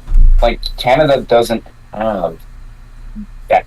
Canada doesn't have that like awareness either. Because what little awareness was within the federal government, and it was like essentially like very token measures, and then provinces responded to that by being more aggressive with their anti-French measures, or just by going like it was awful. And Yeah, like yeah, like Quebec also is like pretty can be pretty authoritarian by imposing French within its businesses. But the reality is like if we were not to impose some level of French, it would entirely be dominated in English yeah, because of the historical consequences of the denigration and the attacks upon the French language within our territory and within all of Canadian territory, but also just like within North America, and the fact that America, the imperialists hegemony, always try and promote their language as the default and to impose it. And America, before the British Union, has definitely did a extremely good job at doing it. It was very efficient. yeah, And now you cannot go anywhere in the world without having some like career limitation for not speaking English. yeah, Like my father chose to write my name with a Y so that I could remove the accents and make it appear bilingual so that I could stealth as an Anglophone, so that I yeah. wouldn't have to suffer from discrimination. And so it was also why it was so important for him that I learn English. Hmm. Which is really unfortunate as looking at it, like even in the modern day, that level of cultural discrimination that still occurs, that's something that's so foreign to people who, haven't had to live through it. Whether it be an American like me or even like an English speaking Canadian who doesn't, really engage with the politics surrounding Quebec a lot and French Canadians a lot. Yeah, And that's. it's Oh, God? sorry. It's like it's also an issue. Like there's a lot of things that like Quebec tries to paint itself as better than it is to its own people, which is why there's a lot of issues that like the media just won't, that the francophone media just won't report on. There was a black man in Laval that was racially profiled by the police, and he was a part of the military, and the military sided with the police over their own fucking soldier. Jeez. Uh, yeah, and like what I see is like, okay, so the Montreal Gazette is reporting on it. I see CTV Montreal is reporting on it. I see Global News Montreal is reporting on it. Nothing on the francophone side. People just aren't talking about it, Hmm. and that's why so many like Quebec francophones don't acknowledge systemic racism. Is because our own mediatic institutions are keeping us in the dark about it. Yeah. Instead of, like, openly speaking about it, which is what they should be doing. Yeah. And then I'm assuming, too, which, like, I don't know how, like, media censorship laws work in Canada, because, I live in the land of the free, home of the brave. There isn't much. There isn't Really much? isn't much. Not, Okay. not like anything that would usually be published in America can also be published here. Matter of fact, a lot of our like opinion pieces are like talking about shit that's happening in America, and then following up with prescriptions that what we should do today here instead. And it's like, bro, what you just described isn't happening here. Why do you care? Yeah. Like you're saying like that we should take action within our own borders as a reaction to something that's not within our own borders. What are you doing? Yeah. So, it almost seems like, damn. Okay, I was gonna say, like, is there maybe something involving, like, Canadian laws on, like, a federal level that may inhibit that? But it seems more like to me that what's happening is that there is too much of a crossover between American and, like, Canadian media in a way that negatively. There's too much of a crossover from Mhm. American to every other form of like this isn't a Yeah. Canadian thing. Like a lot of like a lot of cultures all around the world are like struggling to have their medias valued and consumed by their own people just because of the overabundance and super dominance of American media. Which, by the way, I'm sorry, but so much of American media fucking sucks. Oh yeah, our media fucking sucks. The only thing that we are decent at is like animation. Outside of that, just avoid it. Like, yeah, it's like you go on Netflix in Canada, guess what you're gonna see? Just American shit all over. Even if you go in the Canadian category, guess what? That filters for things that were produced in Canada. And practically anything produced in the US is produced in Canada because of tax benefits in Vancouver, Montreal, and Toronto. Yeah, So, like that. I'm going to the Canadian category, and guess what I see? Marvel. Yeah, which is American as fuck. I actually did read up on that. That like a lot of movies that take place in New York, like a lot of Marvel movies do, are filmed in Toronto. Which Yeah, is and a lot of stuff that takes place in Boston is filmed in Montreal, and a lot of stuff that takes place all over the world is filmed in freaking Vancouver. Like Supernatural, 15 seasons, all filmed in Vancouver. Jesus. Smallville, 10 seasons, all filmed in Vancouver. Yeah, as we all know, the most Kansan fucking place, Smallville. Vancouver. Yeah. You want to be? Hey, you want to be in like? Oh yeah, Arrow, filmed in Vancouver. Practically all the Arrowverse filmed in Vancouver. Mm. It's like, hey, you want to be in space? You want to be in SoCal? You want to be in Kansas? You want to be, you want to be you want to be anywhere in the world? Vancouver. Yeah. Also, do you want to live in Vancouver? Fuck you. You can't afford rent. Fuck you. Unless you're JJ McCullough and you talk about America constantly. Yeah, or unless you're like Pat Starzak and you can just buy a house. Yeah. Jesus. But yeah, I'm going back to the thing with JJ McCullough and his America simping and his anti French Canadian rhetoric and racism. It doesn't come off to like a lot of people. Like, not it doesn't come off to, but like I think a lot of people don't realize that is a well, they see French Canadians as white, and therefore they're like, oh, well, it's white on white crime. Who cares? Yeah, and to them it comes off less like a deep issue that is rooted in literal centuries of oppression, and instead it just comes off as like it's two languages fighting, or it comes off as like the whole fucking English versus like England. Or it comes off like this traditional English versus French thing, right? Where but it's really not that because the power dynamics are completely different. Yeah, and also it's two different people at this point. And there's also the whole thing is like there's not an acknowledgement of the history because the history isn't being taught. That's a whole issue because since you know how like the Canadian federal government imposes like certain amounts of bilingualism in federal institutions, which is something that J.J. McCullough hates because he sees it as discriminatory against Anglophones because now they have to learn a second language as if Francophones didn't always have to learn a second language in the first place. Yeah. Then that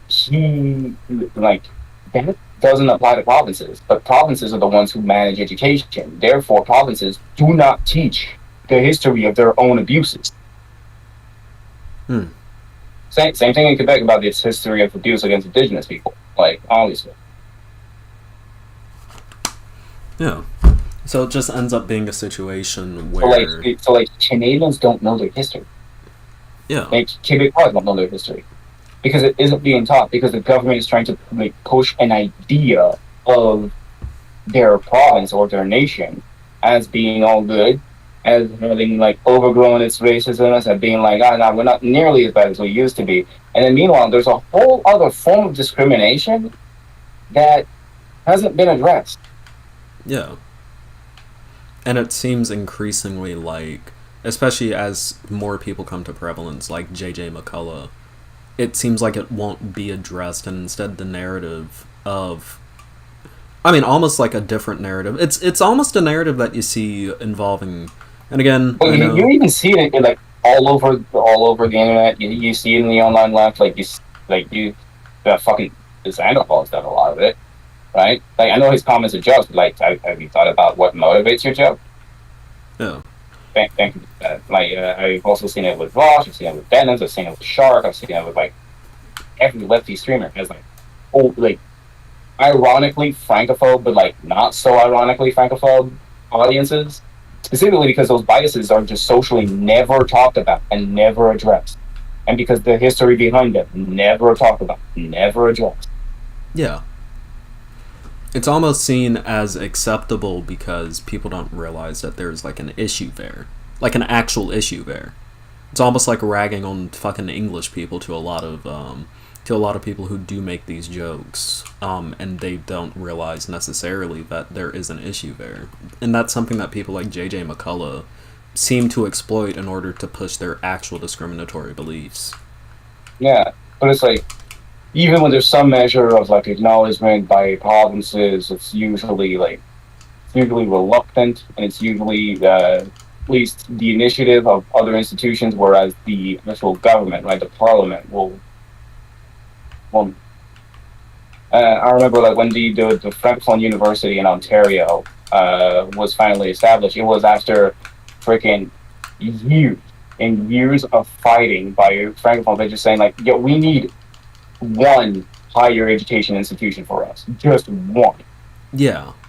Because like they represent roughly like what 4% of the entire Ontario population, and meanwhile, like in Canada, Anglophones represent 8% of the overall population. But Anglophones in Canada have never struggled having higher education institutions. They've always had them. Yeah. And they still have them. And they have more than any other linguistic minority in any other province. Specifically because, you know, the power dynamic of Anglophones, you like being in control for so many generations, creating all of these institutions, and now those institutions are well established. They are well protected. And a lot of them even receive way more funding than the Francophone institutions, even by the provincial level. Like McGill University is receiving what, $28,000 from the provincial government per student. Jesus. Meanwhile, UQAM, the University of Quebec in Montreal, receiving like maybe like $400 per student. Wow. And that's because McGill is a big research university, and they're funding the research. But that's because research as an industry has entirely become Anglophone, because the international language is Anglophone, and the research industry is centered around cooperation. So everyone just does the same language. But so that makes it so that Francophone institutions are heavily disfavored in being able to even introduce themselves to the industry. Damn. Shit. Yeah, so it's a bunch of like generations of discrimination, of marginalization, creating market forces that now reinforce the consequences of that discrimination and marginalization. Yeah. And then no one wants to do anything about it because it's the free market, man. It's people will do whatever they do. Let the people decide. Don't acknowledge all of the government action that ended up creating this. Yeah. And then what it ends up seeming like is what ends up happening too is that it isn't taken as seriously because it's like a lot of people don't realize that it is discrimination. Like whining, but like it's a legitimate grievance. Yeah, right? Because French Canadians are as a group of people who deserve to be protected just as any people deserve to be protected. You know, I think so. I think that it's about autonomy. Like groups of people, like every group of people within the territory that they inhabit, should have like control over their lives, so that they can have enough control over their life that they can feel like they become fruitful and not be discriminated. Yeah, like all groups of people. Yeah, and that's like the whole discussion that was about like. I'm going to bring up old drama, but like the whole discussion about Professor Flowers talking about like autonomy. You know what's the issue about Professor Flower is that she was arguing for the moral right of using your autonomy to deny others their own. Yeah, and that's not something that you can do. Yeah. So it's like this. Yeah, that's the big issue with JJ McCulloughs. Like he represents an extreme version of a lot of Canadian sentiment. Um, it's not necessarily as bad in some provinces than others. Like in New Brunswick, it's better because it's officially bilingual because of the Acadian population. Uh, same thing with relatively the rest of Atlantic Canada. But in specifically Saskatchewan and Manitoba, it is bad. Hmm. Like same thing in Alberta. Like yeah, Jeez. yeah, like yeah, and like Lucky Otter in chat is right. It's not even just a French thing. It's just like anyone who doesn't speak English now. Yeah. That's even something that we see in the U.S., which the largest population of people in the U.S. who don't speak English are Spanish speakers. But, like, a lot of Spanish speakers are fucked out of positions just due to the fact that they speak Spanish. Like, you could be perfectly fluent in English. The fact that you may even have, like, an accent could instantly just put you out of a job due to discrimination, even if you are perfectly fluent in English. Yeah, well, it's like the same thing. It's like those discrimination statistics in Canada are like when it comes to name, it's like it's not even if you have a white name; it's if you have an English name. Yeah. Yeah, and then in Quebec, it's if you have a French name. So it's like it really like it's so frustrating to me when I look at Quebec, just like developing this national trauma over the marginalization of our people, and then learning from it by essentially being on the receiving end of that abusive system, learning from it. We need to be the powerful one. Not the system needs to change. No, we need to be in the higher position, right? And that's why Chicago is also like just all participated in the marginalization and the brutalization of indigenous people because it was a way for them to essentially akin themselves to whiteness and prevent and obtain power. Yeah. Instead of being relegated to a lower position in society that they don't deserve to be in. Yeah. Okay, the Dark Canuck, I don't necessarily think that that is true. I'm pretty sure you can only speak English in Canada and still get a very good job. Most of federal employees in Canada do not speak French. Yeah. Like, there have to be, like, hundreds of, Yeah. like But thousands, that's the thing. if not Like if hundreds you of thousands like, of yeah, government but employees. that's pretty standard. Whenever you go into a space and you start criticizing people's countries, a lot of them, whether they be nationalists or not, will develop a certain form of defensiveness, and that's normal. Like I'm not going to take it against them. It's instinctive. Like I have the same thing when people attack Quebec, and it's just like. And meanwhile, I'm here criticizing Quebec just as much as Canada because I'm also I acknowledge the abuses that we do to Indigenous people, and I realize that we have learned some of the worst lessons from the abuse that we've suffered. Yeah. Like, you can advocate for your group while also criticizing your group for the shit that they do. Yeah. Exactly. Like if you really want the best for your nation, then you need to criticize your nation until your nation becomes the best. Yeah. Which is what my issue with the segment that I was going to do on JJ McCullough, that was my issue with his video. The fact that he was, like, fucking ranting, which he's a conservative, of course he's going to do this, because a lot of conservatives have this idea about, oh, you should be grateful about, like, the nation that you're born into and you should never criticize it.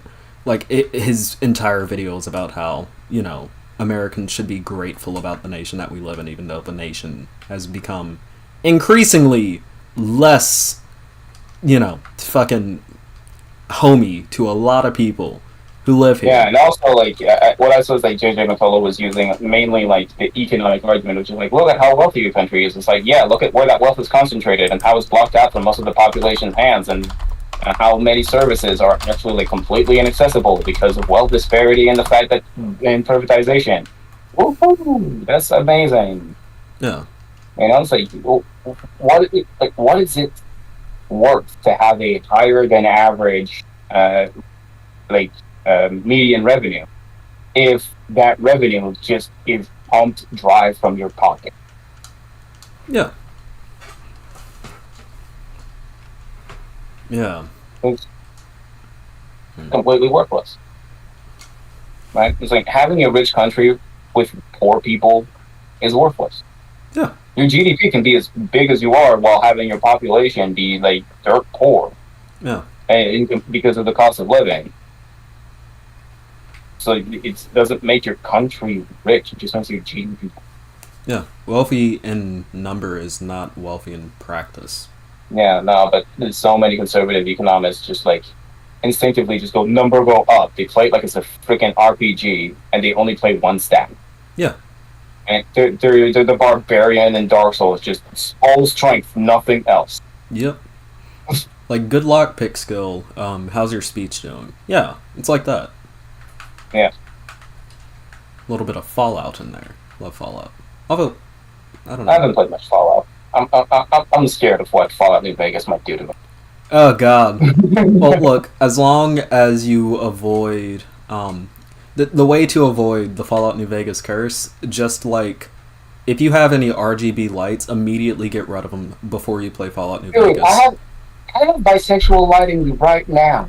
Ooh, don't play Fallout New Vegas then. Oh no. Or if you do choose to play Fallout New Vegas, come up with some, like, a nice name to change it to, is what I would Yeah. say. Well, yeah, well, it's just like I use bisexual lighting in good portion just because I'm tired of it being used by YouTubers that are pieces of shit in their Yeah. interpersonal and interprofessional relations.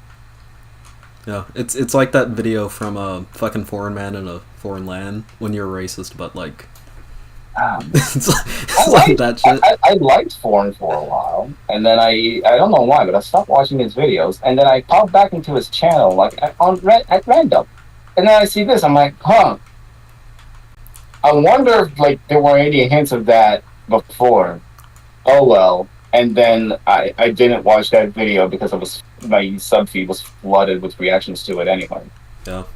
I was just like, okay, this is annoying, and this is annoying. I hate that like all of these leftist creators are like concentrated in generating drama while saying that they don't want drama, and then we have a whole freaking drama circle like cycle being built about it. Meanwhile, like who's combating the the conservatives during that time? I mean, Yeah. we're so focused fighting each other. We're not fighting the people who want to fucking kill us. Yeah. It's so fucking stupid, and it's all created by just one clique of creators who constantly want to create the drama and constantly instigate, just to then start playing the victim. Yeah. I mean, I'll be 100% honest. The only way to really get rid of, like, this group of people in a way I don't even want to get rid of the group of people. I just want to get rid of any discussion about each other. Yeah. That's the thing. It's like, oh, you want to do your thing, talking about, like, Star Trek and talking about, like, and talking about, and talking about progressive stuff. Cool. Do it and stop focusing on creating those drama cycles just to pump up your numbers and make yourself feel better morally. Yeah. Like focus on the actual job of progressive, advocacy, which is to advocate for progressive things instead of constantly fighting other progressives. Yeah. And I think it is so terminally online as a behavior. Like as someone who engages in like IRL politics, I look at debates online and like I can engage with them. Yeah. And sometimes, I get petty, but then whenever you actually engage in real discussion, real politics, real people in their like face to face, it is entirely different. Yeah. It's like you're living in a it's like you're living in a hyper sensationalized reality. Yeah. Right? That's the thing. It's like the internet is not like a fake place because it has a real impact on the world, but it is hyper sensational. You need to acknowledge that like all of the emotions expressed online are way bigger than they are IRL. All of the things that people are all of the things that like people are sensationalizing about. Yeah. And I will say, right? definitely. Except for like when you're talking about legislative action, because then that's just the online sphere commenting on what's happening in Ireland. Yeah. Or like otherwise, it's like, oh, the Barbie movie is anti-man, and then they're going to castrate all of the moids. It's just like, Yeah. hey, are you fucking kidding me? Like, oh, Barbie is anti-man. Hey, have you considered that maybe the movie about the biggest feminine icon in the entire toys industry was Might be not made feminist. for dudes? Yeah. Sounds Have like you Barbie. taken into account that you might have not been the target demo? Yeah. Yeah, like Barbie as a brand has always been not like not even necessarily explicitly, but it's always kind of been about like women empowerment as a brand. Like, hey, look, It's Barbie's always a been about fucking oh it's always yeah, been about girl power, yeah, like girl boss, and yeah, it's just like yeah, like essentially the form of feminism that plays into the patriarchy by trying to put women into positions of power without actually changing the system. yeah. Like the fucking president. Have you seen the president like Barbie doll before, where she looks That's like that. Hillary Clinton? Yeah, it's really funny. Are they gonna make a vice president Barbie, but then they make her black, That would be and they very make her look funny. like Kamala Harris? Fucking Justin Trudeau moment. Yeah. I actually think President Barbie is actually black in the movie, from what I've heard. If there is a President Right. Barbie, I feel like I've heard that in like the grapevine. But there is a President Barbie doll that looks like a fucking young Hillary Clinton. It's really funny. Yeah, yeah. But It's laughable. Like all of the conservatives, like they're like, complaining about how Barbie is too well, and just like, bro, go watch Oppenheimer. It's right there for you. no, Just go. Is it like, were you drawn to Barbie because the color pink got your attention? Are you attracted to the color pink? You maybe start asking yourself some questions about yeah. it. And I think half the reason why conservatives are complaining, like, I'm shocked that I haven't seen people like elevating Oppenheimer as some big fucking anti-woke movie versus Barbie. Like, I have not seen that part. If that does exist, which it probably does, I have not seen that be a part of like the discourse between the two. I feel Yeah, like it's really weird too because I'm talking to my girlfriend. I'm like, I really want to go see Barbie, and part of me is just because I want to own the cons. Like, I want to go like, yeah, I'm gonna watch the movie you hate just to piss you off, and it's just like, do that? And then I go watch clips of like the Ken in the hospital scene. I'm like, oh man, that's fucking funny. I really want to watch this shit. yeah. That's the thing about it too. Like between the two movies, which I haven't seen Barbie yet. I'm probably not going to see it until like mid-August, just because I'm about to go off to college, and I have a friend who lives like across the state, and they come over here like about 45 minutes away for college, which is unfortunately not a long distance in bumfuck North Carolina, but like when they come up to move into college, they'll be staying for a little while, and we're gonna go see Barbie then. But like the reason why we're choosing Barbie over Oppenheimer is because I have a very fucking queer friend group, so of course Barbie, and Oh B, yeah, well if you have a queer friend group and Dua Lipa is in the OST of a movie, you're gonna watch it. oh yeah, absolutely. But it's because I have a queer friend group, and also because like Barbie as a movie just seems like it's gonna be a much more satisfying, It much looks like more a fun time. hilarious. Yeah, It looks like Oppenheimer looks like a big movie about serious things, and then Barbie's just like, lol, fun time. yeah. And it also isn't suffering from that thing that like a movie like the fucking Emoji Movie did, where people were like, "This is an obvious cash grab." Like everyone's looking at Barbie and going, "Holy shit, this movie looks like it's gonna be the funniest fucking experience ever." Which I'm glad about, because Greta Gerwig is a great director, and I'm glad that she's Yeah. getting some respect on her name. Like I was gonna go watch it mainly because like I really like Margot Robbie also as an actress. I think she's great.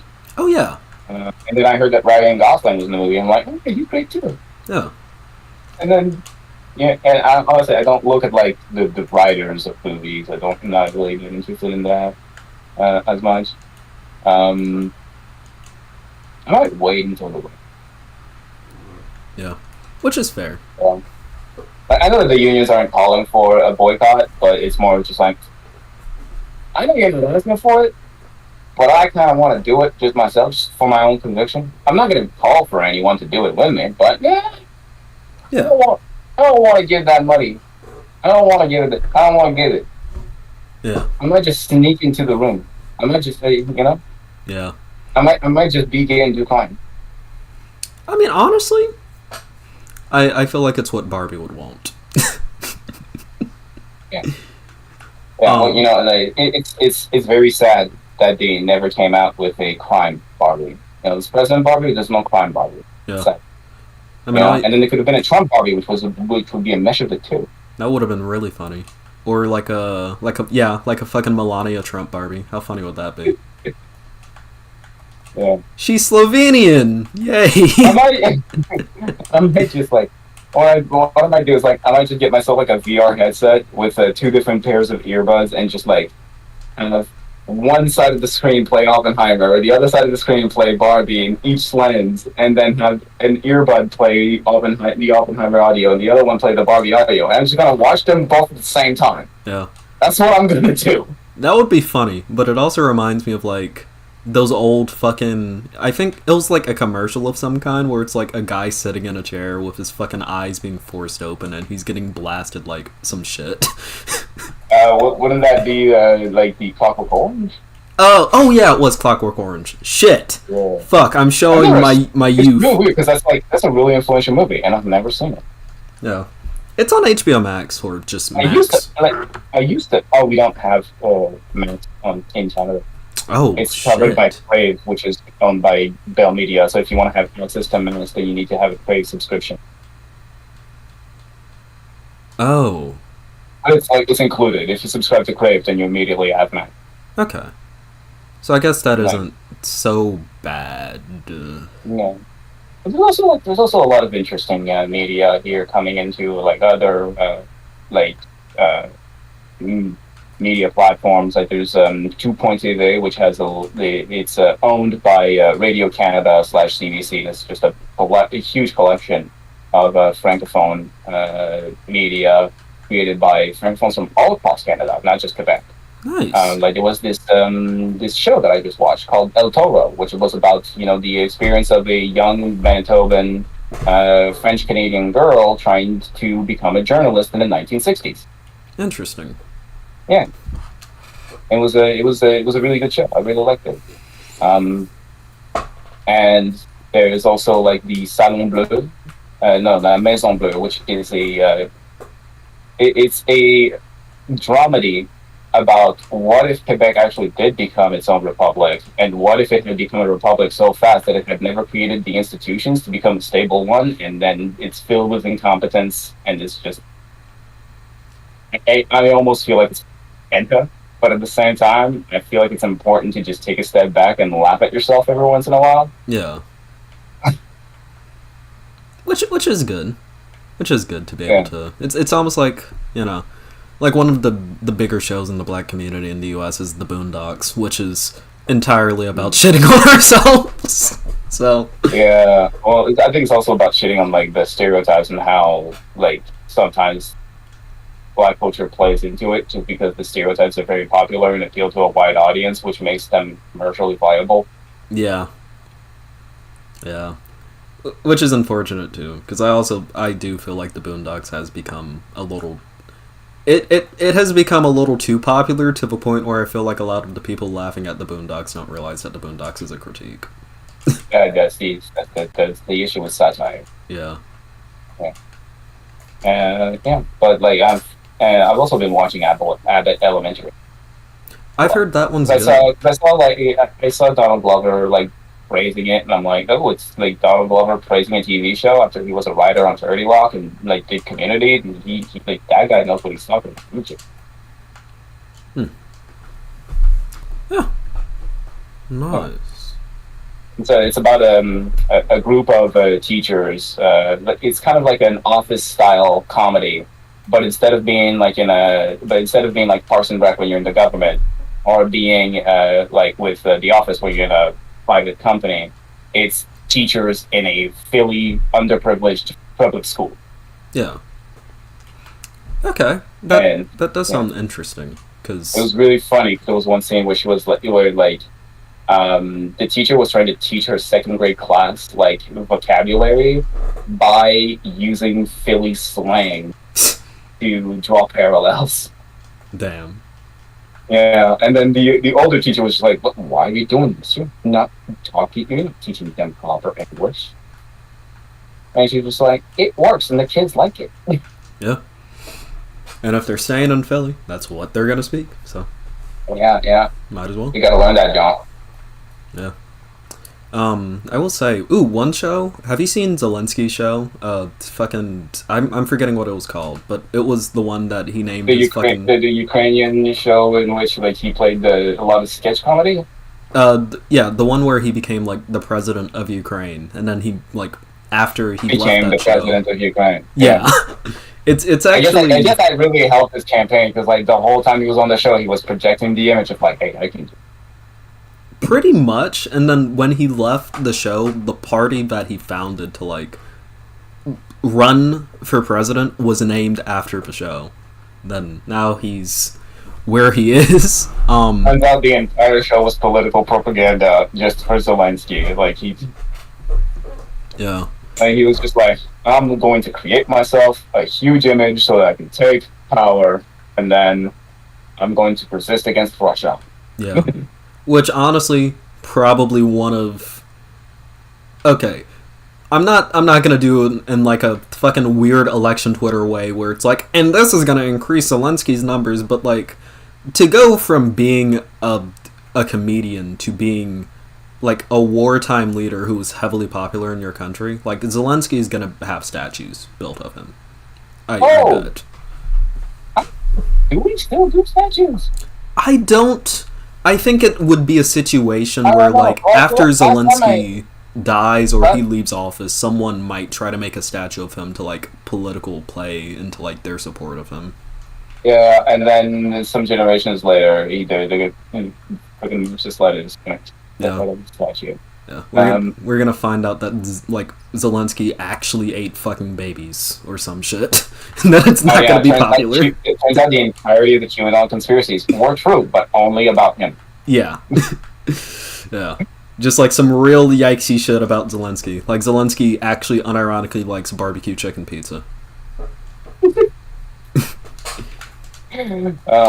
you know that Zelensky ate pineapple on pizza? Oh, barbarian. Evil. But yeah, fucking it. Oh yeah, back to his show though. His show is kind of funny, but it does have a lot of like in jokes about like Ukrainian politics. So there's gonna be a lot of shit that you don't get in it, but it's a decent. Well, that might just get me to actually look up a lot more of Ukrainian politics. I've looked it up ever since the conflict started, just to kind of understand what was going on and the history behind it. Yeah. But yeah, I've mainly looked in like modern, not so much in like more distant history. I guess Ukraine's a very young country too. Oh yeah, very young, like 90s. I mean, Ukraine as like a group of people with a somewhat national identity has technically existed for a while, but like as a country, it's only really since the 90s that Ukraine has existed, I believe. Yeah, similar to Quebec. Like we've had like a common identity that's shifted terms for a long time because there was a while when we were the only one, like French Canadians were the only ones to refer to themselves as Canadians. Yeah. Up until like World War One. And then the name Quebec was forced upon the province by the British Empire when it conquered. After during the 7 Years' War, then they changed the name of the colony, which was the colony of New France in Canada. Now instead it was the province of Quebec. And we still refer to ourselves as Canadian, rather Canadien. Yeah. And then after World War One and after World War Two, there was a big push of like the Canadian identity, and essentially like the rest of the country just kind of co-opted the term. And then we were like, okay, like we don't identify with y'all, and you took our name, so we're gonna take the name that you imposed on us, and we're gonna reappropriate it. Yeah, which I think is good. I And think that's how like the Quebecois identity was pretty much formed. yeah, and it's always cool to see a people group like take a name for themselves that may have been imposed on them in a negative way and turn it into something positive. Like that's even something that happened in like the black community where we had the terms that were used against us and then we switched it, black, and now it's this. Which I will say, this I don't know how this goes in Canada because of course that's going to be different, but like for me personally, we don't refer to y'all as African Americans. We call you black. We just don't call you the black. Okay, thank you. Because I will say one of the things that is a pet peeve to me is whenever someone calls me like an African American. Like well, the whole thing about like African Americans, like black people in America, are mainly issued from slavery, which is not the case in Canada. They're mainly issued from immigration. The proportion of the black people who are issued from slavery is extremely small among the black population. Yeah. Whereas in the U.S., it's a majority of black people in the U.S. are descendants of slaves. Yeah. So that's another big difference. It's also like why one of the big accents in Quebec is like the Quebec Haitian accent, because we had a lot of Haitian immigration. Yeah, which does make sense why a lot of people from Haiti would immigrate to Quebec. Yeah, well, same thing with Louisiana. During the 1800s and 1900s, a bunch of people from Haiti came over to Louisiana because they were like, speak French. Yeah. I'm going to go to a place that speaks my language.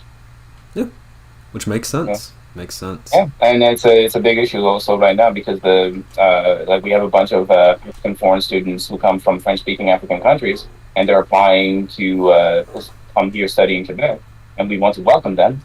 Universities approve their requests. And then the federal government is the one who was refusing. Yeah. And we're just like, well, we want them. Yeah. And the federal government is just like, yeah, but we're not sure that they'll go back to their country after they're done with their studies, and then we'll go back with, but your policies to facilitate foreign students becoming citizens. Yeah. Like, yeah, but we're not sure that they're going to be able to actually pay their student fees. They already submitted their financial status. Like they already submitted their finances. It's already been reviewed. Yeah, but like they applied to CJET instead of university. You don't understand the function of CJET. It's like CJETs have been around for decades. What do you mean you don't understand? And it's just like you can see that the Canadian immigration is just essentially it's plain dumb, and it's enacting racism against. Yeah.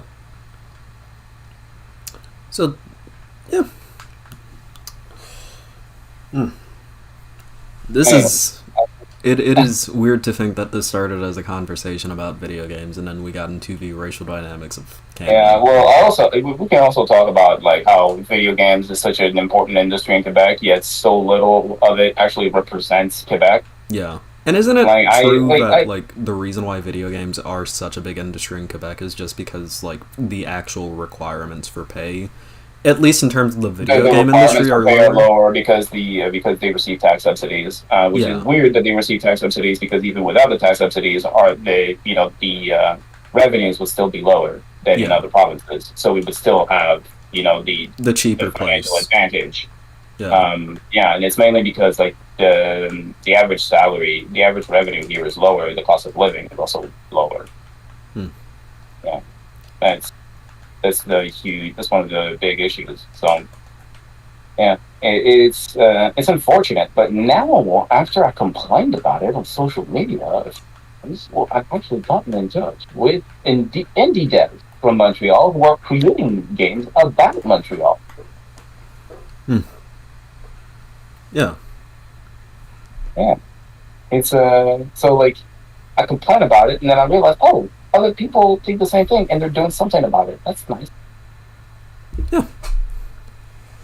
Okay, so it's a really fun thing, and also I got one of those games for free on GOG very recently. It's called The Whisperer. Nice. Or Le Murmureur in French. and I believe it is still free on GOG. So if you guys want to go and support an indie dev from Montreal, you go on GOG and get that shit. Yeah. You'll do it. Support some French Canadian developers. Especially especially indie devs. But also, if you have a Indian developer you want to support them too. We don't really say Indian. Pardon? We don't say Indian. Oh, I meant Indian, like actual India, not indigenous. Oh, okay. But support indigenous devs too. Support every dev. I was just like, is that an oops? Like, was that an oopsie moment? It's just like a culture of us where you still use the term and we don't. It's just, Oh no. I used the term indigenous myself. That was just like a flub, and then I was like, oh yeah, there are some game developers in India. Go support an Indian game dev. Yeah. So yeah, I feel like we've pretty much done the whole bit and caboodle. We've talked about a lot of stuff. We absolutely and I do still have to make that call to help my constituents. Nice. So yeah, and I also have to arrange meetings with like the different members of the QS who want to become the female spokesperson of the party, co-spokesperson, because QS doesn't have a leader as a party because it's supposed to be internally democratic. So we don't have leaders. The members of the party themselves are supposed to be the leaders by electing members of the executive and coordination via delegates during National Council. Nice. So that's the whole issue. And because we're a feminist party, our spokespeople are always two. There's always two of them. There's always a man. There's always a woman. And now we're reviewing the status to potentially add non-binary people. That'd be sick. Yeah. Because the status were like created a long time ago in the mid 2000s, before like trans people were really in the limelight and people were very conscious about them. And now we're like, yeah, our status is kind of getting old and they need to be reviewed because the party's grown a lot since, and we need to build a new structure. So we're going to review that stuff. Yeah. Well, I do hope that goes well. And I guess before you would go, please do plug your social medias. Oh, yeah. I mean, social media. So on Twitter, it is at JERQCOTE. On YouTube, JERQCOTE. Twitch, JERQCOTE. Instagram, JERQCOTE. Threads, JERQCOTE. And Blue Sky, JERQCOTE. Good. Everywhere. Nice. I'm not giving you my Reddit. I'm not going to give you my Reddit. I'm not going to give you an opportunity to see my Reddit moments. Well, most of my Reddit is just looking at fucking video game related shit. So yeah, well, most of my Reddit right now is going on r/place and just creating the freaking tapestry based with our Quebec and our Catalonia. We have an alliance going on. Nice. Hey, fucking Catalonia is based too. I feel like Catalonia did not get enough talking space among the American left when they should have. Yeah, no, they should have. And like they did receive a lot of talking space here in Quebec because they're just like, oh, we're seeking independence. Ooh, yeah. Oh, let's look at that. Ooh, they're doing a referendum. Ooh, yeah. And then the same thing, like, oh, Scotland. Yep. Ooh. And then Spain. And then like Puerto Rico is doing a referendum to not be independent. No, we're not going to talk about. Yeah. And then, of course, Spain had to do what Spain does and go authoritarian for no fucking reason. Because fuck. Hey, colonialist moment, am I right? Yeah. But yeah, like I was actually like in the Discord for r/place for Quebec, and like we had people from at some moment we like people from Brazil come in, at some moment we had people from Catalonia come in. Like you jump to the group chat and you're like, I can't understand shit of what they're saying, but what's happening is really cool. Yeah. And we're just like sharing designs together, and at some point I wanted to change the Q in Quebec by the logo of the SQDC, which is the state-owned enterprise that we use to sell weed. Oh god, that's great. Yeah. It's really funny too because our current prime minister is against weed. um, it's possible to go, and so that's why he like restricted access to only people 21 years old and over. He doesn't allow people to grow it in their home, and he's nationalized the whole weed distribution and production industry uh, under the SQDC, similarly to how we've nationalized alcohol distribution under the ACQ. And we've also nationalized gambling under local Quebec. And the gambling bit, it was definitely a mistake. Yeah. Yeah. But if the It's like state. when the state has an interest in maintaining the profitability of vice industries, then it kind of becomes like game publishers who rely on big whales to finance their microtransaction games. Yeah. Is yeah, and the big issue though is that Local Quebec is kind of like has a mandate to have a certain level of profitability, but also to regulate itself so as to reduce the risks of gambling addiction. And it's like, oh great, you've given the same institution two different mandates that run in direct conflict. Yeah. Whatever would happen? Would it like favor the people or money? Oh wait. Oh no. I do wonder. Yeah, that's the whole issue.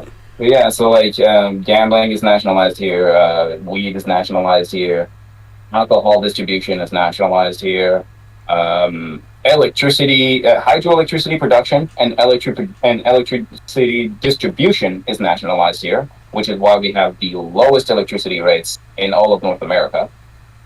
Nice. That one is like under Hydro Quebec. That one is just like the crown jewel of Quebec. That, like everybody's freaking proud of it. Everybody likes it. Hmm. And yeah, that's really great. We've our progressive parties have been talking about nationalizing other forms of energy, of renewable energies, also under it, like wind and solar, and just making it different branches of Hydro Quebec so that it's all integrated. Because since it's all distributing the same energy through the same grid, then it might as well be under the same institution because we're dealing with monopolies regardless. Yeah. And I'm the one here who's like going, hey, yo, maybe the left should be like pro-nuclear and shit. Yeah. Like, hey, like wind farms, like they're great, but they take a lot of space. What doesn't take as much space? Nuclear. Yeah. Yeah. What's actually greener than hydro dams? Nuclear. Yeah.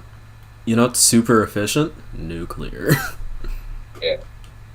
But the whole problem is that like we don't have the expertise, so it would take a lot of while to build it up. Yeah. The infrastructure built in. And there's also the whole issue that like everything nuclear is way more regulated by the federal government, which makes it so that like we have a deterrent from implementing nuclear energy because we don't want the federal government in our backyard. Which is fair. Yeah, so that's creating a whole of nuclear NIMBYism. Yeah. So that's a big issue. That and because like there's still the whole like ecological mentality of the early 2000s. It's like nuclear's bad. What if Chernobyl? Yeah. Which I personally listen. I'm not one to really claim psyop shit. I unironically think that like the anti-nuclear sentiments were like entirely fomented by the fucking oil industry. I wouldn't doubt that it had a hand to play in it. It's like the Koch brothers that financed the so-called citizen group that then lobbied the population and mobilized the population against a railway expansion project in Kansas. Yeah. And it's just like they hire people who tend to be activists to then mobilize the real population by spreading misinformation and then getting them to essentially vote and mobilize against their own interests. Yeah. Which is bullshit. Yeah. Hey, and you know what? This is how actually incumbent capitalism stifles innovation. Yeah. Like in capitalism, oh yeah, the system of innovation, except everyone who benefits from the status quo is then mobilizing their capital to preserve the status quo in like having despite innovation being good and in spite of innovation taking place. Same thing happened with freaking Edison and Tesla, right? Yeah. same thing. And same thing happened with also like Facebook buying out Instagram as soon as Instagram started presenting itself as a form of legitimate competition.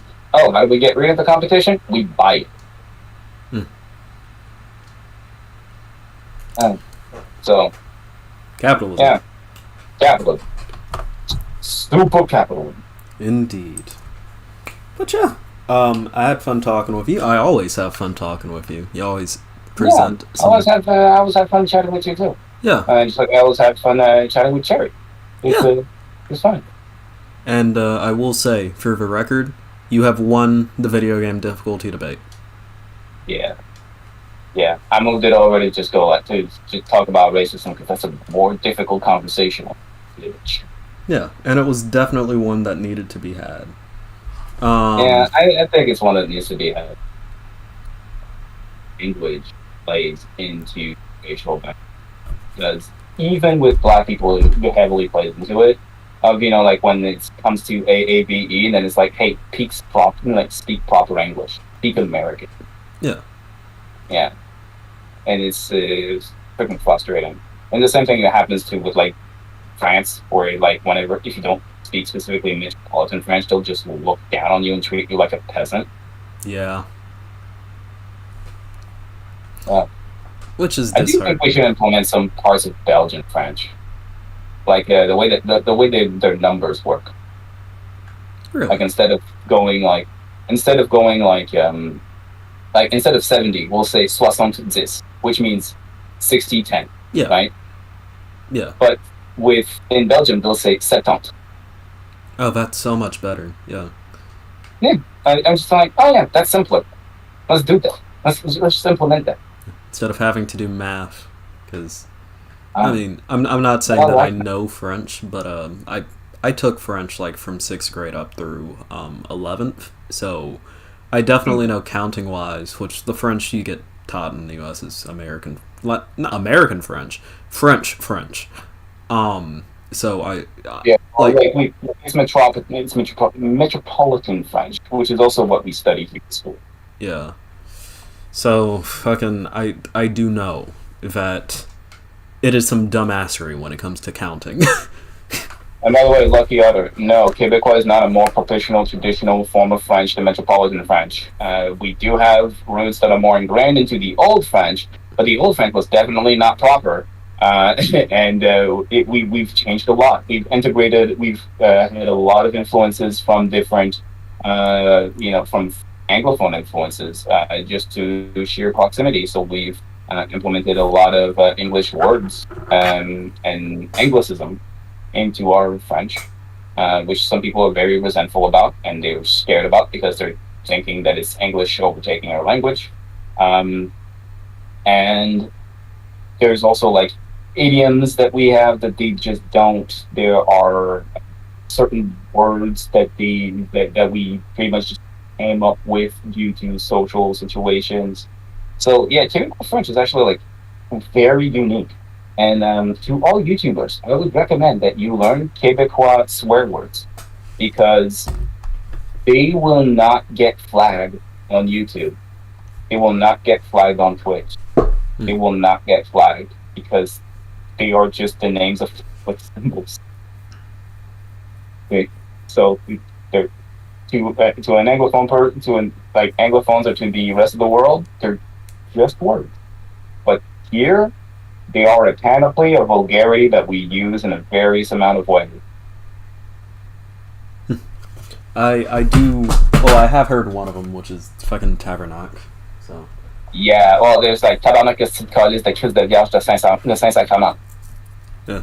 That was like I lost count, but that was a lot of cuss words, and we can chain them up. We can turn them into adverbs. We can turn them into adjectives. We can turn them into verbs. We do with them whatever the hell we want, and it's really great. And also, it's really funny because they've become popular across all of Quebec, including with Anglophones. So like, it's really funny to hear an Anglophone swear with like proper Quebecois swear words. After like the Habs played a bad game, it's like tabernacle, College the chick down. Yeah.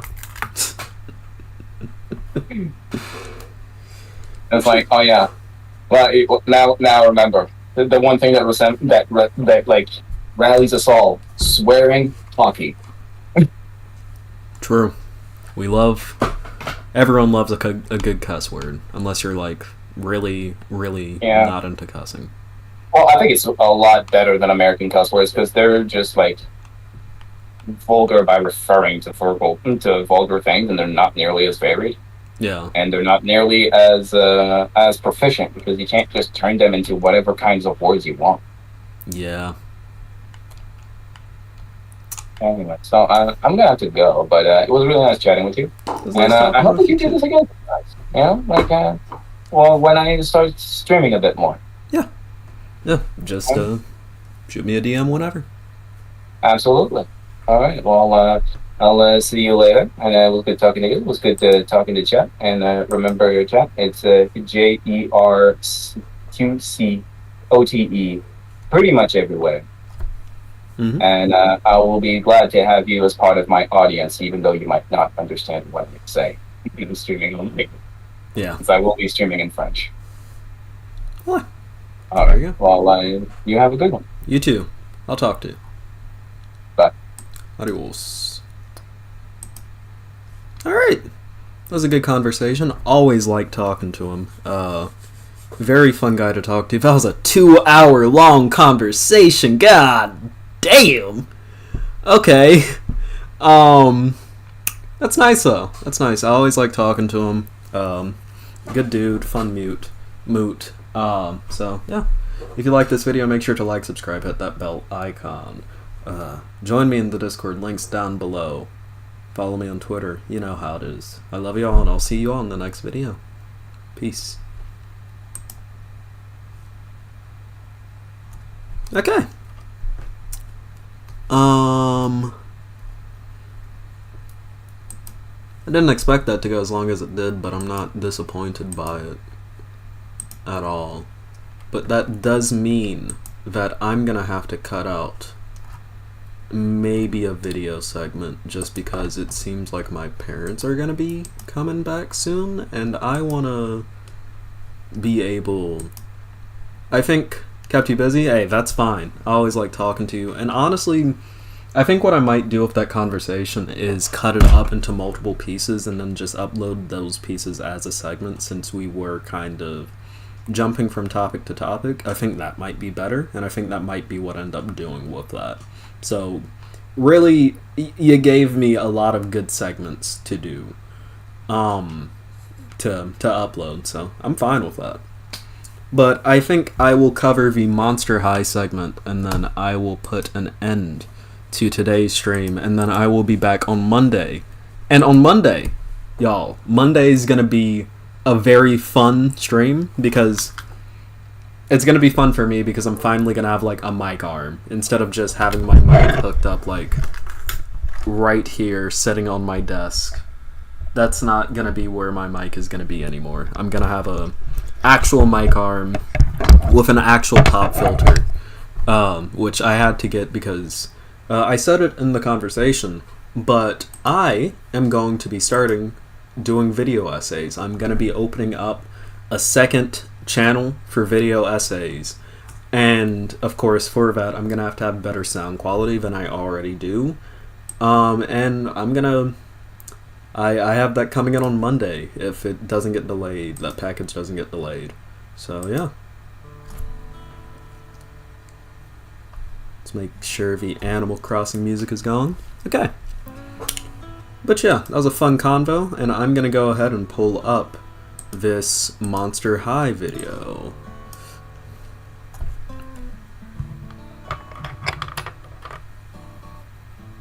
Because it was Monster High dolls, right? Yep.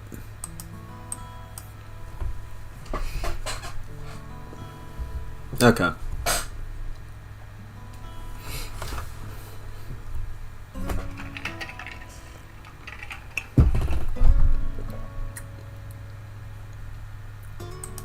So that's gonna be fun. My high ass almost left the stream thinking the YouTube video's over. Nah. Monster High, let's go. Yeah! I really need to get back into Monster High. I don't know where to start, though. Start in Generation 3. Generation 3, it's the newest generation of Monster High. It's what got me back into the series. I used to like it when I was a little kid. Then skipped over Gen 2, don't watch Gen 2. But then Gen 3 came out, like, last year, and I got into Gen 3. It's a good start. It holds up about as well as Generation 1, and there's a lot more, like, canon queer rap in Gen 3 than you had in Gen 1. Like, I don't know if I can show this because this is Viacom. But, like, Frankie and Cleo are in a kind of little relationship during this generation, as you can see here. It's quite nice. It's quite nice. See, because, like, they're actually openly teasing it. Frankie this generation is canonically non-binary, which I think is cool. So yeah.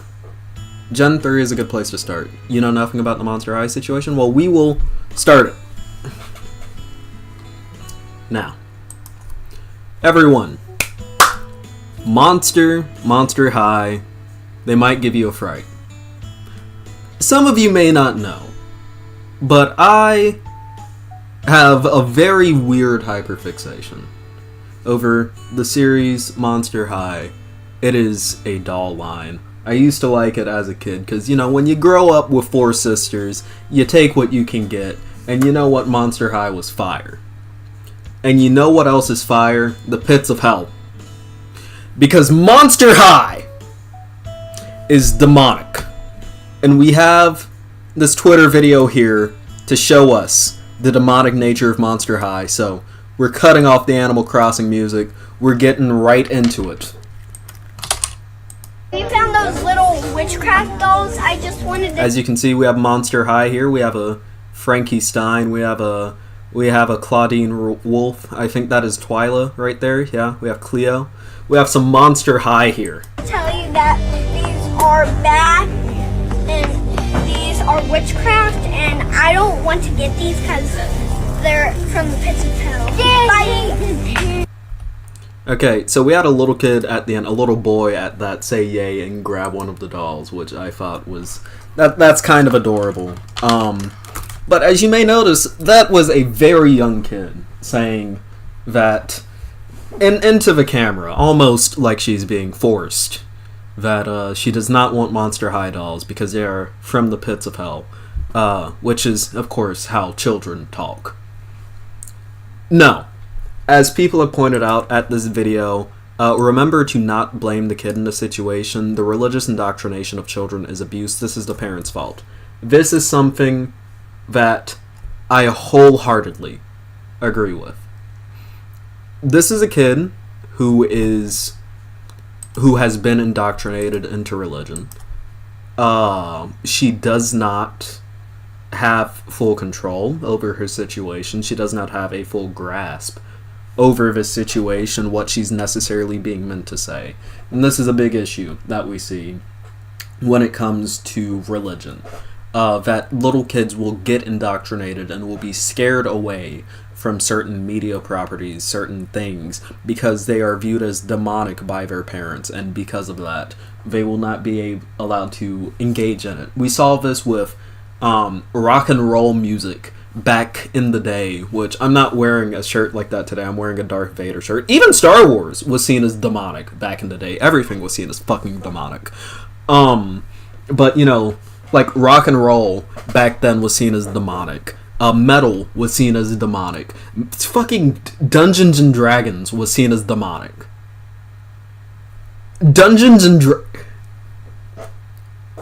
Anyone, you don't even have to play D&D to know Dungeons and Dragons is, like, not demonic at all. This reminds me when my dad wouldn't let me get free Pokemon cards at the flea market that a nice lady offered me because they were evil. Exactly. It's insane. Yeah, and the satanic panic shit, I'll tell you what it comes from. It comes from idiots who think that anything that is not directly praising Christ is automatically evil and satanic and demonic, and they're coming to get your children. And I'm gonna be honest, I'm not shocked that Monster High is being targeted by something like this. Because Monster High is a series that focuses on, like, you know, monsters. It's called Monster High for a reason. The main characters are based off of, just naming some off the top of my head, it's like Egyptian mummies in Clear Denial. You have Draculaura, obviously a vampire, Frankenstein, based off of Frankenstein's monster, etc., etc., etc. The people proclaiming Monster High to be demonic, though, have never engaged with the series. And that's what you largely see from the satanic panic bullshit. These people have never, ever interacted with this shit. Doom was a game about... Yeah, Doom. Doom is a game where you go in hell and you murder demons. Violently. Like, the main character of Doom, I'm pretty sure, is like a Catholic guy who goes into hell to murder demons.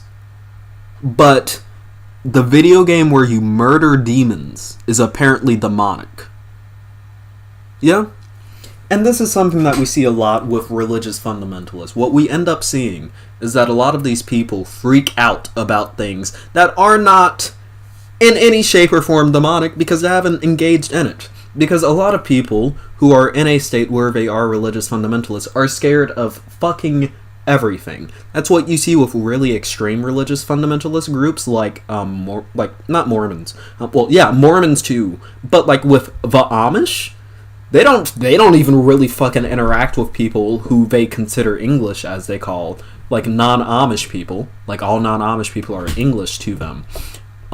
Because they consider our way of life to be demonic, meanwhile their fucking kids are dying of goddamn dysentery and some bullshit. Yeah? It's stupid. I'm surprised they never freaked out about Lego Ninjago. Oh! They absolutely fucking did. I was big into Ninjago as a kid, when I was a little kid. I was really into Ninjago. As a matter of fact, recently I don't have it here. I don't have my keys here with me. But for vacation, I went down to Legoland, and I got, like, some Ninjago shit. Like, I was really into Ninjago when I was a little kid. And the thing about that is, there were kids that I grew up alongside who couldn't watch Ninjago because it was considered demonic by their parents. The shit is insane. These people are insane. And what you have to remember whenever you look at these kids being indoctrinated is that it largely isn't their fault. And it's their parents' fault. It is their parents' fault. Because this new era of hyper-religious Christianity is exactly that. It is new. It is new. Yeah? And it is birthed out of this suburbanite idea that anything that is not automatically praising Christ is satanic. It is the same shit that is driving anti-trans and anti-gay rhetoric. It is the same shit that has fed into QAnon. It is the same, like, I guarantee you, the girl who was forced to make that video, her parents probably believe that Monster High is some fucking plot by them to indoctrinate kids into demonology and to get them away from the light of Christ. It's bullshit. It's bullshit. Yeah? Meanwhile, half the time, all these fucking supposedly religious people, half the time all they fucking talk about is demons. Why are you so obsessed with demons? Are the demons coming for you? Because trust me, if I was a demon, I wouldn't be interested in you. Y'all niggas are annoying. Very annoying. Okay? Look, it makes me sad to watch vids. Yeah, it makes me sad to watch videos like this. Because this is a child who's not going to be allowed to have a normal childhood where they are allowed to explore things that they might like. You know? I said it earlier. I got into Monster High as a kid because I grew up with 4 sisters. And that was one of the things that if I wanted to interact with my sisters, I kind of got into. Yeah? Because, you know, I had one who liked Monster High. I watched the fucking movies. I played with the fucking dolls with her. And I thought it was sick as fuck. Because it's like Monster High is sick as fuck. It's cool. Yeah? But this kid isn't going to be able to enjoy that series, and I guarantee you, probably isn't able to enjoy other series outside of fucking VeggieTales, because it's considered demonic by their parents. Because they're going to be deprived of this media by their parents because it's so-called demonic.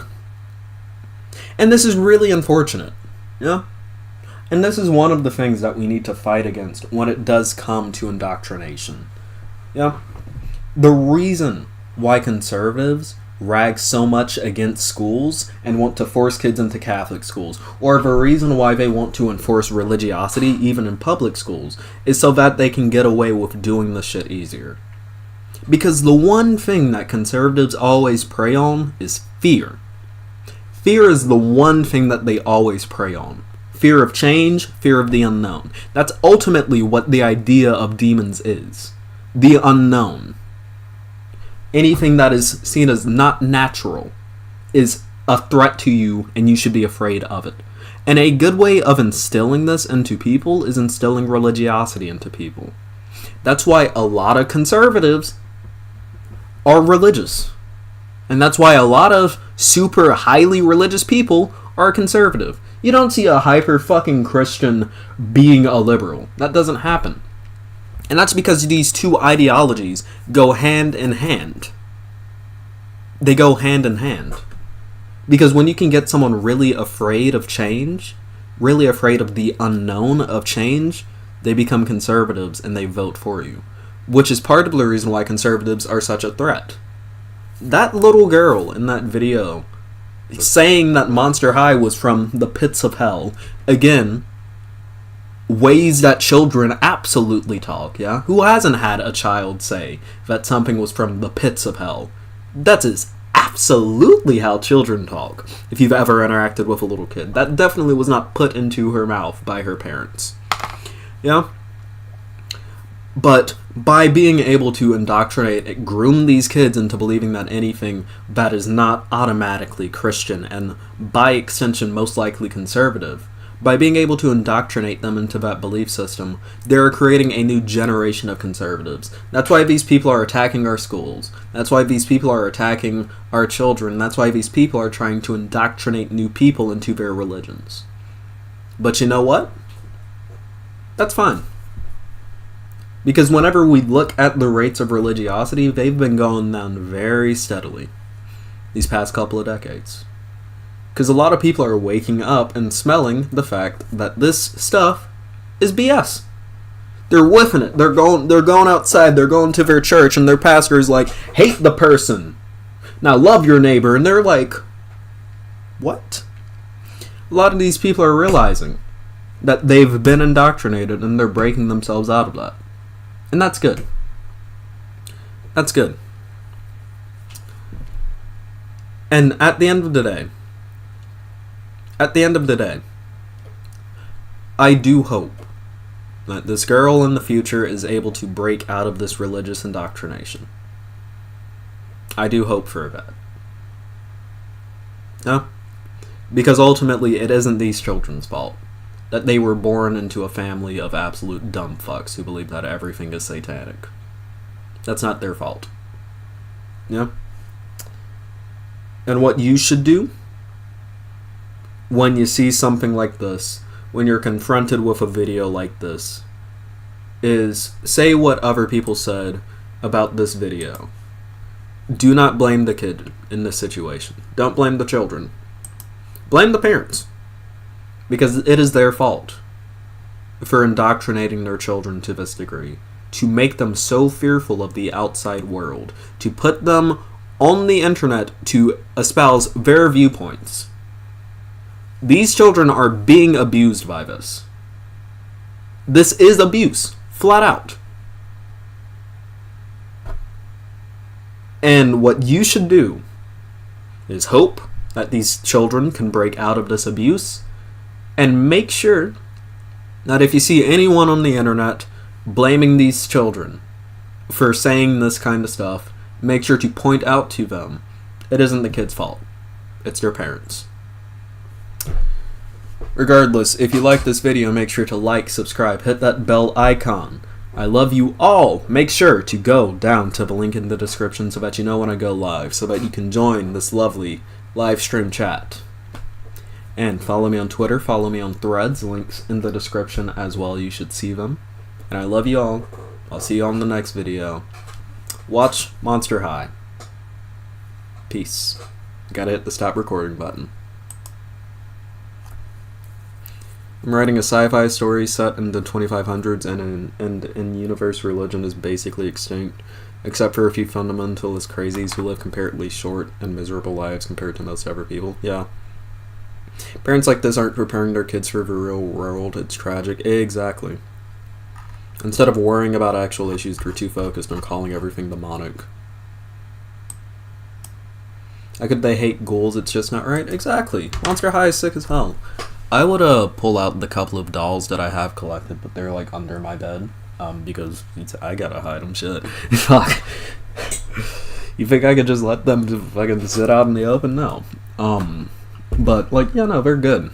I'll even show you some fucking. Listen, I'm gonna show you the objectively best looking Monster High doll. The objectively best looking Monster High doll. I will show her to you. If I can... Wait, is she in stock? No shot. Why is she on Mattel Creations? There's no way she's in stock. Sold out? Yeah, I was about to say. Fucking Haute Couture Draculaura. Bro.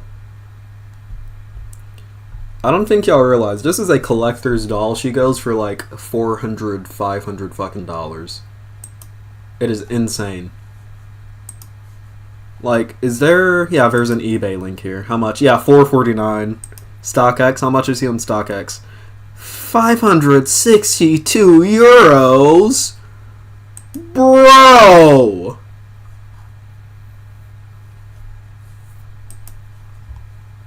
Bro. Look, when I open up a Patreon, yeah, and I start doing video essays, if I start making that big-ass video essays money, you bet your ass I'm plastering one of those right here. I'm kidding. Okay, that's a cute fit for 3rd gen. Technically, she's not Gen 3. She's a collector's doll. And collector's dolls are almost always modeled after, are always off of the 1st gen's model. But Gen 3 Draculaura is a good doll too. If I can find her. Yeah. Yeah. Okay, come on. Can I drag this into a different... without opening Amazon? Because if I open Amazon, then... Yep. Good thing that was not on screen, because I could have fucking doxed myself just there. Thank you, Amazon, for automatically putting my fucking address at the top. I'm glad that I found that out from Zan before I started streaming. But yeah, like Gen 3 Draculaura is... She's cool. She has a different body type than Gen 1. They made her they made her a little curvier, which is cool. I like that they're doing like different body type rep in the new gens of Monster High. It's really cool. So it's separate? Yeah. Make a video on why Vash bad and get the doll. Yeah, true. I should cash in on some of that fucking cornbread tube money. But yeah.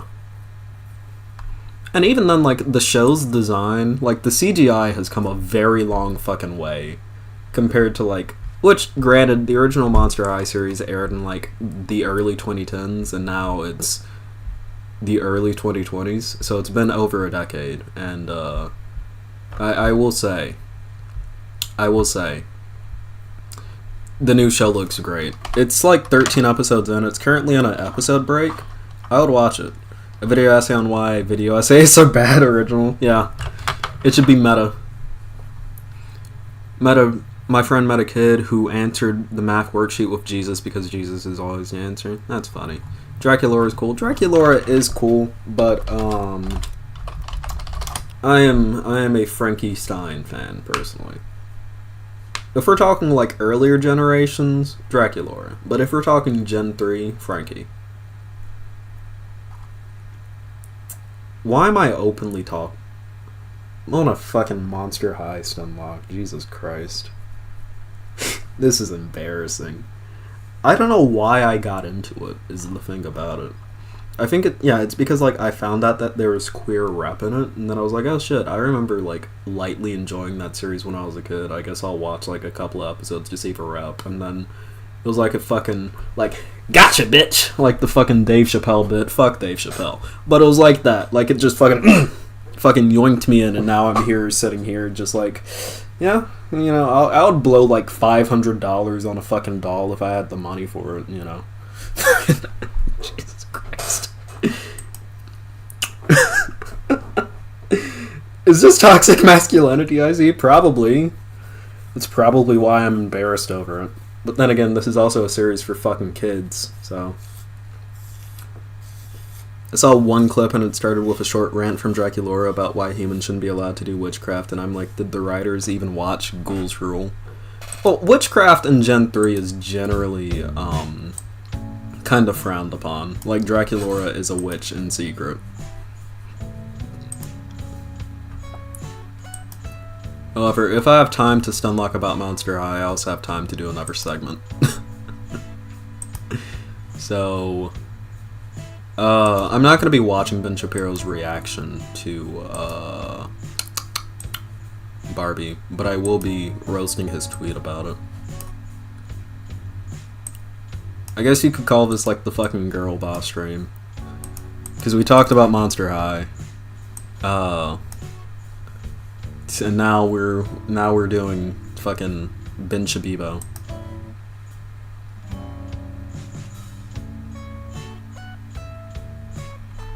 God, Ben Shapiro's so fucking lame. Jesus Christ.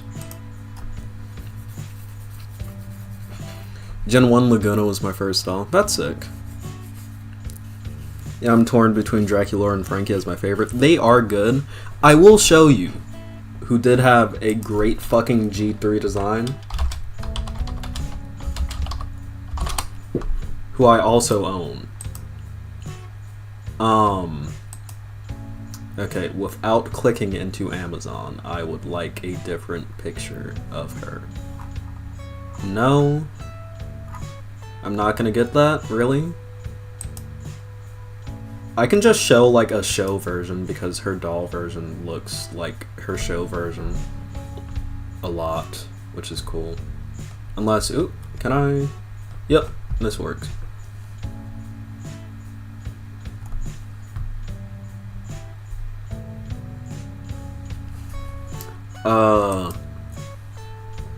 G3 Cleo, which I do think she looks better in the show. But G3 Cleo Denial is pretty sick. I like her Generation 3 design a lot. Ah, shit. No. Fuck. Why Wikia? Just give me the picture. Yeah. But yeah, she's pretty sick. Okay. That's enough of that, Stunlock.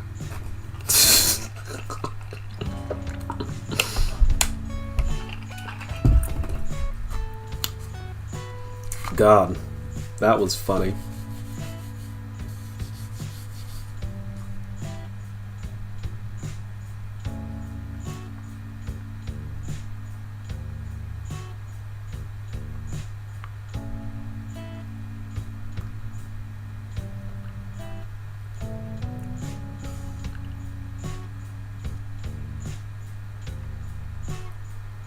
You know what's funny? Technically, I'm working right now. Like, I do want to be able to do YouTube as a job in the future, hence me wanting to do video essays and launch a Patreon so that I can, like, fund YouTube. But, this is technically a job, it does not feel like work. And I don't even make money off of this. Like, I qualify for monetization, but I haven't set up what I need to get monetized yet, fully. So, yeah. But I do love that I can technically, like, at my technical second job, I can rant about fucking Monster High. I think that's really funny. The cool kid philosopher grew up and became a grumpy old conservative white man, and he knows it. Do you make serious money from YouTube? I make no money from YouTube. I don't, like, I qualify for monetization. I've done some of the stuff to get through the monetization aspect of it, but I have not done the thing to where I can actually receive the money yet. I am approved for monetization, though. My channel passed approval. So, I'm probably gonna get that stuff sorted out in, like, the next couple of weeks before I go off to college. And we do the dorm stream arc, which is gonna be funny. Because right now, I'm streaming in my bedroom. This is where I live. Like, literally right here. Whenever y'all see me, like, reach over here to grab something, it's off my bed. I can literally show y'all, like, this is the pillow I sleep on at night. As you can see, it's very nice. I love this pillow. This pillow's older than me. This pillow's been in my family, like, across 3 fucking generations. This was my grandfather's pillow. And then he gave it to my father. My father used it in college, and then he gave it to me. Like, unironically, this pillow's older than me. It's a very old fucking pillow. But it's like this for a reason. It's a great pillow, because, like, one side is thicker than this side, which is, like, really thin, but it's a nice thin, and it's... I love this pillow. Listen, I'm gonna give that pillow to my kids, okay? If I have kids. You have that bed set? Yeah, it's a good bed set. And use fucking pillowcases, you demons. You do not want yellow pillows. The heirloom pillow, unironically. Will you pass it down further? Hell yeah. It's funny too, because, like, I didn't even name myself a pillow because of that pillow. It's just, like, a funny little fact about my family. I named myself a pillow over, Fully Cooley, which is my favorite anime. The band that did the music for Fully Cooley are called The Pillows, and they're one of my favorite bands, and I just named myself a pillow after The Pillows. So... And it's funny, too, because I liked Fully Cooley before I even know who the fuck Vosh was. That was actually one of the things that got me into Vosh's content. I saw his fucking icon, and I was like, holy shit, that's Lord Conti. I'm gonna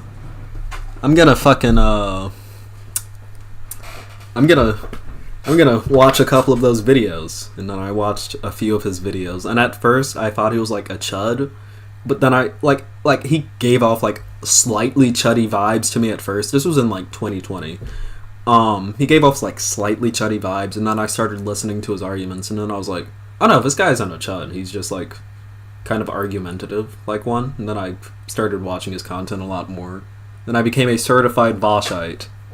And what am I studying at college? Chemical engineering. Yeah. Listen, people have said that I'm a good debater. That's Vosh. That is all Vosh. If I had not consumed a lot of fucking Vosh debates during the pandemic, I would not be anywhere as skilled a debater as I am now.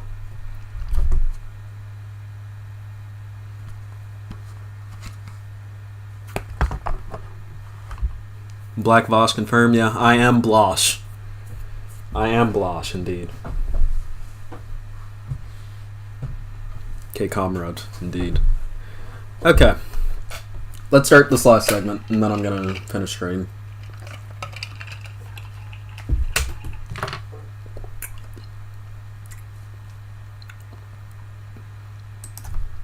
Barbie. A Tale for the Ages. What happens when Barbie meets the most boring person on the planet, the most fallen off man, Ben Shapiro? So recently, Ben Shapiro cursed us with his tweet about him going to see the Barbie movie, where he acts like he did not want to see Barbie. You can even see him stifling a little smile after he watched this film, this lovely film. He knows he wants to laugh at it. This little baby boy wants to laugh at it, but he won't allow himself because he's so lame. He's so lame. My producers dragged me to see Barbie, in quotes, and it was one of the most woke movies I've ever seen. I'm sorry, I had a stroke there. My full review of this flaming garbage heap of a film will be out on my YouTube channel tomorrow at 10 a.m. Eastern Time. Oh, wow. How lame. And then here, in response, we have base Justin Wang. As you can see, I have Ben Shapiro muted, because I don't really like him all that much. But we see Justin Wang say, "It's so funny that all these guys do is the mirror image of 2015 SJW stuff." Hilarious. Hilarious. Okay, look. Ben Shapiro's really lame, dude. And it is hilarious to see how hard he's fallen off. He's literally become the meme of the guy who just cannot let people enjoy things. Who just cannot let people enjoy things at all. Yeah? And it's hilarious. It's hilarious. And you have a bunch of conservatives complaining about the Barbie movie, saying that the Barbie movie is woke, that it's super feminist woke. Are you saying that the movie based off of the property in which it's like the Barbie property, you know, the franchise, that in part is about women being able to do like anything? You're saying that that's feminist?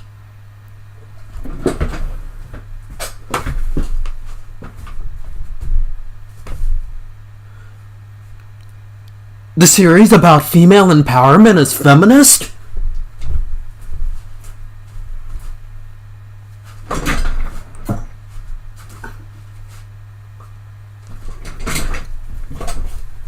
Really? Oh, but that's woke now. Barbie doing what Barbie has always done is woke now. Because that makes so much sense. Dude. This is ridiculous. What happened to conservatives? They used to be so dynamic, and now everything is just woke to them. Everything is just woke to them.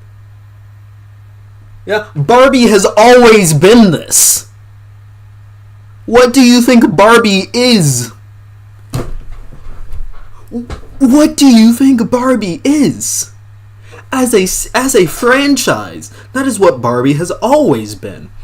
But no, you have Ben Shapiro sending his audience to brigade the replies of some cinema scoring thing because he's an unfun... How old is Ben Shapiro, by the way? 1980... He was born in literal 1984. Literally 1984. Dude, he is 39 years old. Ben, you are almost a 40-year-old man. And you're sitting here making... Let me put this in perspective. Ben Shapiro is an almost 40-year-old man who is sitting here complaining about the Barbie movie because it involves female empowerment. The thing that Barbie has always been about.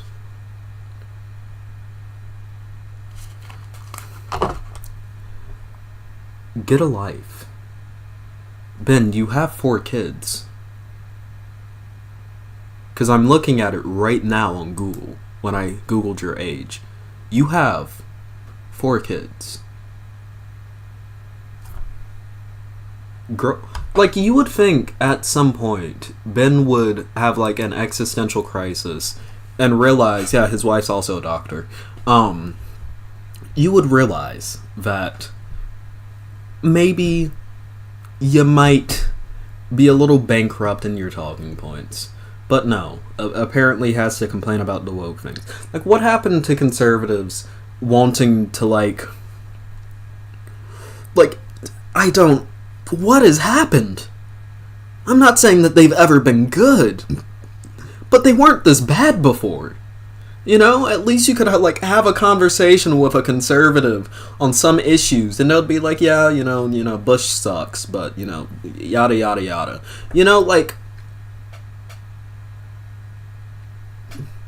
Now it's woke. Everything's woke. Hey, the series. Oh, they made Barbie woke. Barbie's always been woke. What do you mean? Are you stupid? Are you dumb? Are you deficient in some way? What is going on here? And the thing is, I don't want to... I shouldn't have to react like this, but this is so absurd to me. Like, what's next? Hey, dude. Dude, look. You won't believe what is woke. You will not believe what is woke, my people. Do you know what's woke? Karl Marx. They made Karl Marx woke. Not Karl Marx! Yeah, the radical left Democrats have actually made Karl Marx very woke. No! They got Karl Marx! Like, are we just gonna point to things that have very obviously always been on a progressive bent and start calling them woke? Kids, you're not gonna believe this. Disco Elysium is woke. Star Wars? They made... Actually, no! A lot of people do that with Star Wars. A lot of people don't realize that Star Wars was a commentary on America in the Vietnam War. A lot of people don't know that. Star Wars is woke, but no, you put a woman in it and now it's woke. What is woke? I want to know. Define woke. What is woke anymore? I don't even know. These people call everything woke. My left nut is woke to these people. What is going on? Seriously, I don't know anymore. Literally 1984, Ben Shapiro.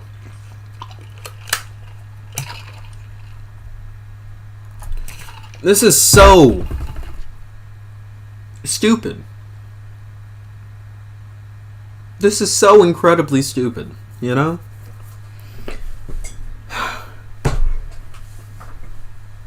And it's such a weird grift, too. You know? Like, oh yeah, Barbie cracked some jokes about men, and it's about, like, female empowerment. Okay. Yeah. What, did you think Barbie was a trad wife? Did you think Barbie is a self-actualized woman living in a massive dream house? She has a golden retriever boyfriend, dude. She has a hot pink car driving around. She's been an astronaut, a doctor, a dentist, the president. Dude, Barbie defuses bombs on her free time. Barbie is literally the opposite of a trad wife, but apparently it's woke now. Hey, dude. The $1 bill, they made it woke. You see that? They made George Washington green. They swapped his race. It's woke now. Chapstick? Do you see that black writing on chapstick?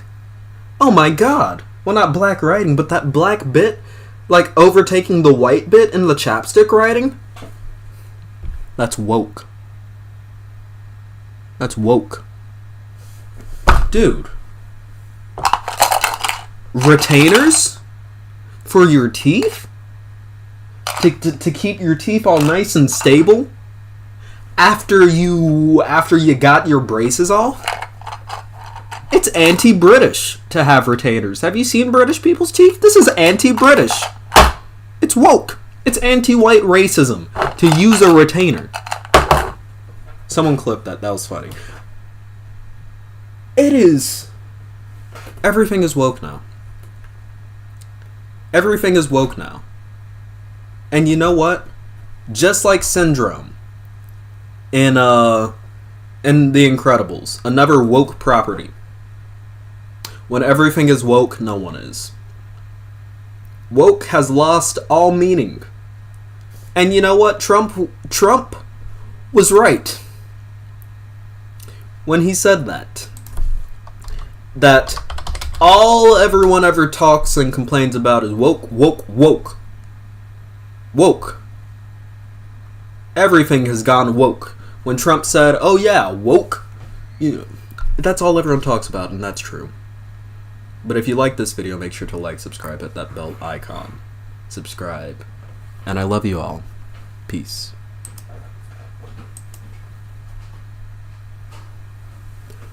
What did we think, people, of that segment?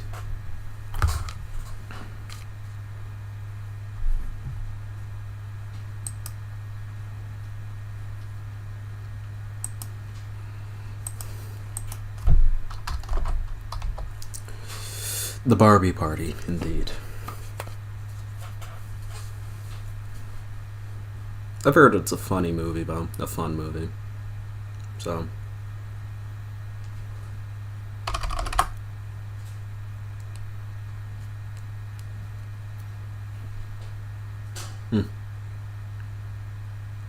Woke as a term is appropriated, AAV.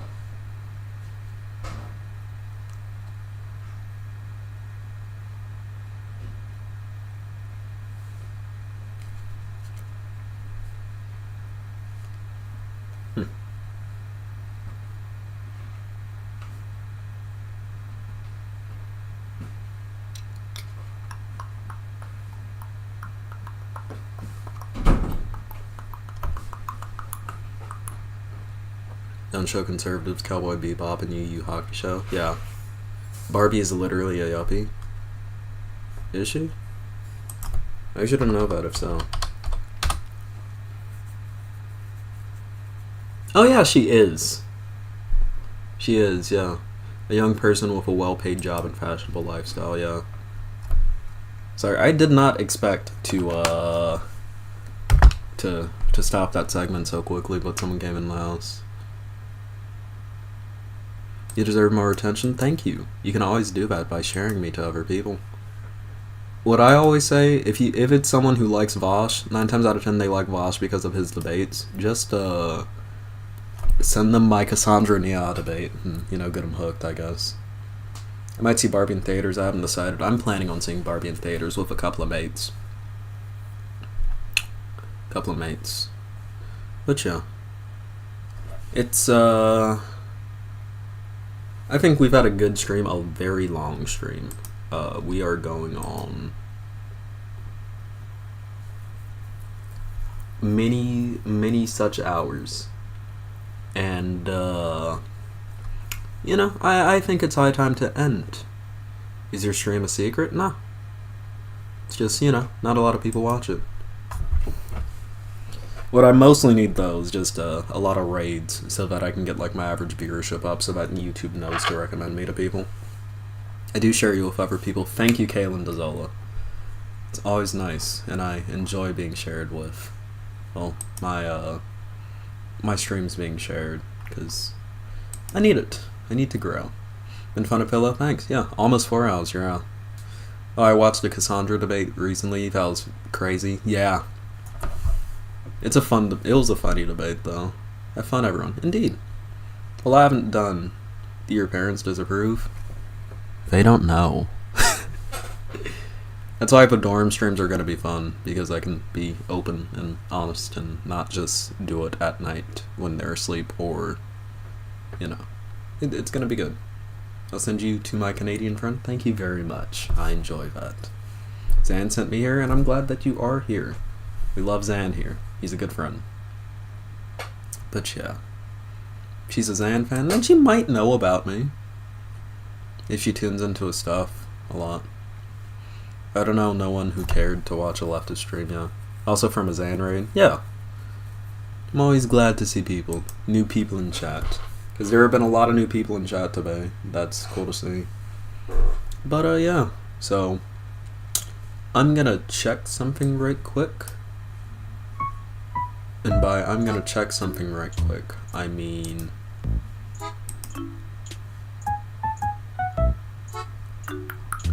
Is anyone live that I can raid into? Because, I mean, like, 25 people, it may not be a lot, but it is still an amount. So it doesn't look like... Is Demon Mom alive? No. Zan's not live. Yeah, I should try raiding into Vosh. Yeah, no. He's not live. That would be funny, though, if I tried. It wouldn't go anywhere. It's not like he would see it. He doesn't know who I am. We've interacted, though. Okay. Yeah, I can't really raid into anyone because no one is live. Maybe... Let me check. Is Gayfesh live? Nope. Okay. Oh, wow. Okay. Does this for real have, like... Okay, 83 views. Okay. I was about to say, does this, like, for real have no views? Okay. I'll tell y'all what.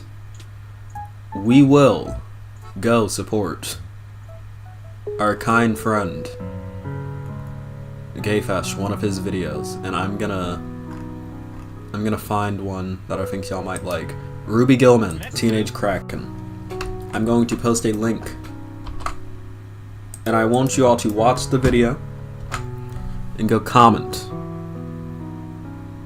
Yeah. I seen you played a telephone game with him right back. Yeah, I played a Gardic Phone with Vosh, Conyer, because it was Conyer's birthday, and I think Demon Mama was also on it. So, yeah. Okay. That being said, go